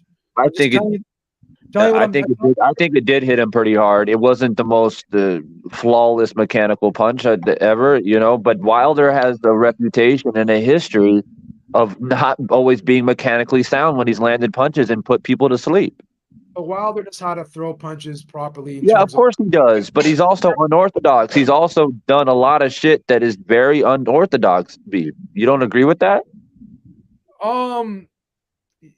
Yes and no, but the damage has always been done from a punch that when you go back and look at all the knockouts, take away some of the windmill shit. The punch that always has caused the damage was always thrown properly, and it's always been a technically proficient punch. You know what you've done now, Beeb. You know what you've done now is that's what's going to happen. People are going to start digging in the crates and looking at all of Wilder's knockouts. And I'm hard pressed to believe that you're not going to find similar punches where he has hurt people where it's not technically sound. It's a looping shot. It's a glazing shot. I'm not even talking about Malik Scott. There's several fighters. I mean, the guy has 44 pro fights, I mean, there's a lot of crates to go through, and I'm pretty sure, I'm like 89% sure that he has thrown punches similar to how he has thrown a punch tonight and has dropped somebody or knocked them out. I haven't went back and did that. Maybe I But will. So yeah, you should. I can't say it now, to be honest with you. You should be, because I mean, to be honest with you, it is a bit of an accusation to make, right? It is a little bit outlandish, and for me, I don't have an issue with you saying I don't think the punch was legitimate. Helenius took a dive. I don't really have. I think it sounds awkward. It makes me chuckle a little bit, but I don't have an issue with it. It's like I understand fully that there's cheating in boxing, but my issue, Beeb, is that it's hard for me to wrap my head around the idea as a Wilder fan. Everybody knows that I'm a Wilder fan. It's hard for me to wrap my head around the idea that if he's willing to rig fights, essentially, then I have to question him as a person, as a whole. And I understand you already gave me your breakdown on how you look at people. Well, I look at people a little bit differently. Good people do bad things. Sure. Can you be forgiven? Can you find redemption in things? If somebody steals from me, am I going to be like, oh, you motherfucker, like I can never trust you again? Maybe the guy doesn't have money to eat. Maybe he needed $5 and he didn't have the courage to ask me, so we took it. Can I forgive him? I have forgiveness in my heart. Doesn't make him a bad person, right? So sure, I understand that, but it's also like Wilder is an ambassador to a lot of people, man. He speaks so passionately about so many different things, about life, family, having a code and all these different things. And I believe him when he speaks. But if it comes out that, in fact, he is a part of these rigged fights and also, making up these accusations with Fury as well, you got to throw all that into one bag. I want to believe that the accusations came out because he is so genuine that he was trying to find answers to why he didn't feel right in the fight. The only reason why Brian's misconstruing my argument here, I never started bringing the Fury stuff up until people started saying how outlandish my claims were. When to me, those Fury, the thing about Deontay Wilder accusing Mark Breland of spiking his water was less believable than this was. So I have to draw that comparison because I'm being accused of saying something outlandish, but I think those other things, in my opinion, were much more outlandish. Those accusations are much more outlandish than these accusations. So I have to draw that comparison. Yeah. So another question for you, Beeb, is you remember in the Fury Wilder third fight, right? Yep. Wilder lands a flush shot to Fury's forehead that initially dropped him, right? Yep. Yep. And I agree that it was more mechanically sound than it was in comparison to the punch that he landed against Helenius. That's fine. But what about the other punch that he landed that dropped Tyson that short Fury? punch? That punch was that didn't even look like it landed, to be honest. And Tyson Fury went down, and it took him longer to recover from that punch than it did the original punch that shook his whole fucking body. Here's my explanation on that. Okay. I don't think Fury was fully recovered from the first punch, if I'm being honest. And he went down again. That's my answer to your question, if I'm being honest. You know what, Beeb? I'm gonna go ahead and hop off. I'm gonna give you the benefit of the doubt, man. I'm gonna go back and look at the replay, homie. I'm gonna give you the benefit of the doubt. I like to fuck with you, man, but it's all love. You know that. I'm not gonna take this stuff personal because it's not me, but it do take away from boxing though, man. Trying to build the sport, homie. That's it. I mean, that's not my intention, but I don't think I'm powerful enough to take the sport of boxing down. I'm a fucking nobody, bro. But I'll catch up with you, man. I'll be maybe you call in tonight, man. I hope Eric lets you speak, man. All right, you guys take it easy. Thanks for having me. All right, man. All right, bro. Take it. All right. Yeah, I'm gonna jump off in a couple of minutes, man. But yeah, man. I mean, I don't know if you went back and watched the instant replay yourself, Divine, but I've watched a replay, but I haven't watched it in slow motion. I was actually going to go live a bit later and just talk about the fight itself. So now that you brought this up, I mean, I saw a few people commenting shit on Twitter and Instagram about it being rigged, and I just kind of obviously ignored that. I was like, man, fucking trolls. But now I see you talking about it, and I'm like, what? Hold on, like. Is this something? This is like a legitimate question that's being asked. If my man Joe Habib, the legend Habib, is coming out, look at him go. Look at him. Listen, you can call me out if you want when you make a video, man. There's not gonna be no hard feelings. You can question me. I ain't gonna do you like that. I ain't gonna do you like that. No, I mean, but I don't think any less of you, man. I don't think any less of you. I mean, because I get accused all the time of being a Wilder fanboy and this guy Divine, and he believes in all the allegations, which is totally fucking false. I never spoke about it. I did a film study, which ironically Habib PBC let me keep the video up, which was crazy. They emailed me and they said, hey, we saw that you went live for 2 hours and putting our fight on your live stream. You pointed out some interesting things. We're going to allow you to keep it up. You just can't monetize it. And I was like, all right, cool. Right. Because normally they just shut me down. Right. But I found out that was quite ironic that they let me keep it up. Maybe they felt that there was some information or there was a conversation that needed to be had, because obviously Wilder is a PBC fighter. Yeah. But, it's those little things. But I get accused of shit all the time. I'm sure you do as well. It comes with the territory. I put my face out here. I got to deal with the repercussions of it, man. Yeah. I'll go back, man. I mean, now you got me interested, and I'm gonna go back and look at it.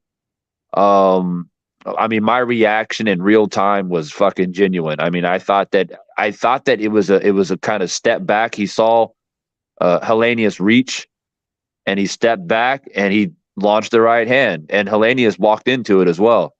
Yeah. I mean, we got a poll, 244 people voted. And at points this poll was 50-50, but it's 57-43 right now. So there is a good amount of people on this poll that are questioning if this fight was legit or not. So 43% is substantial, right?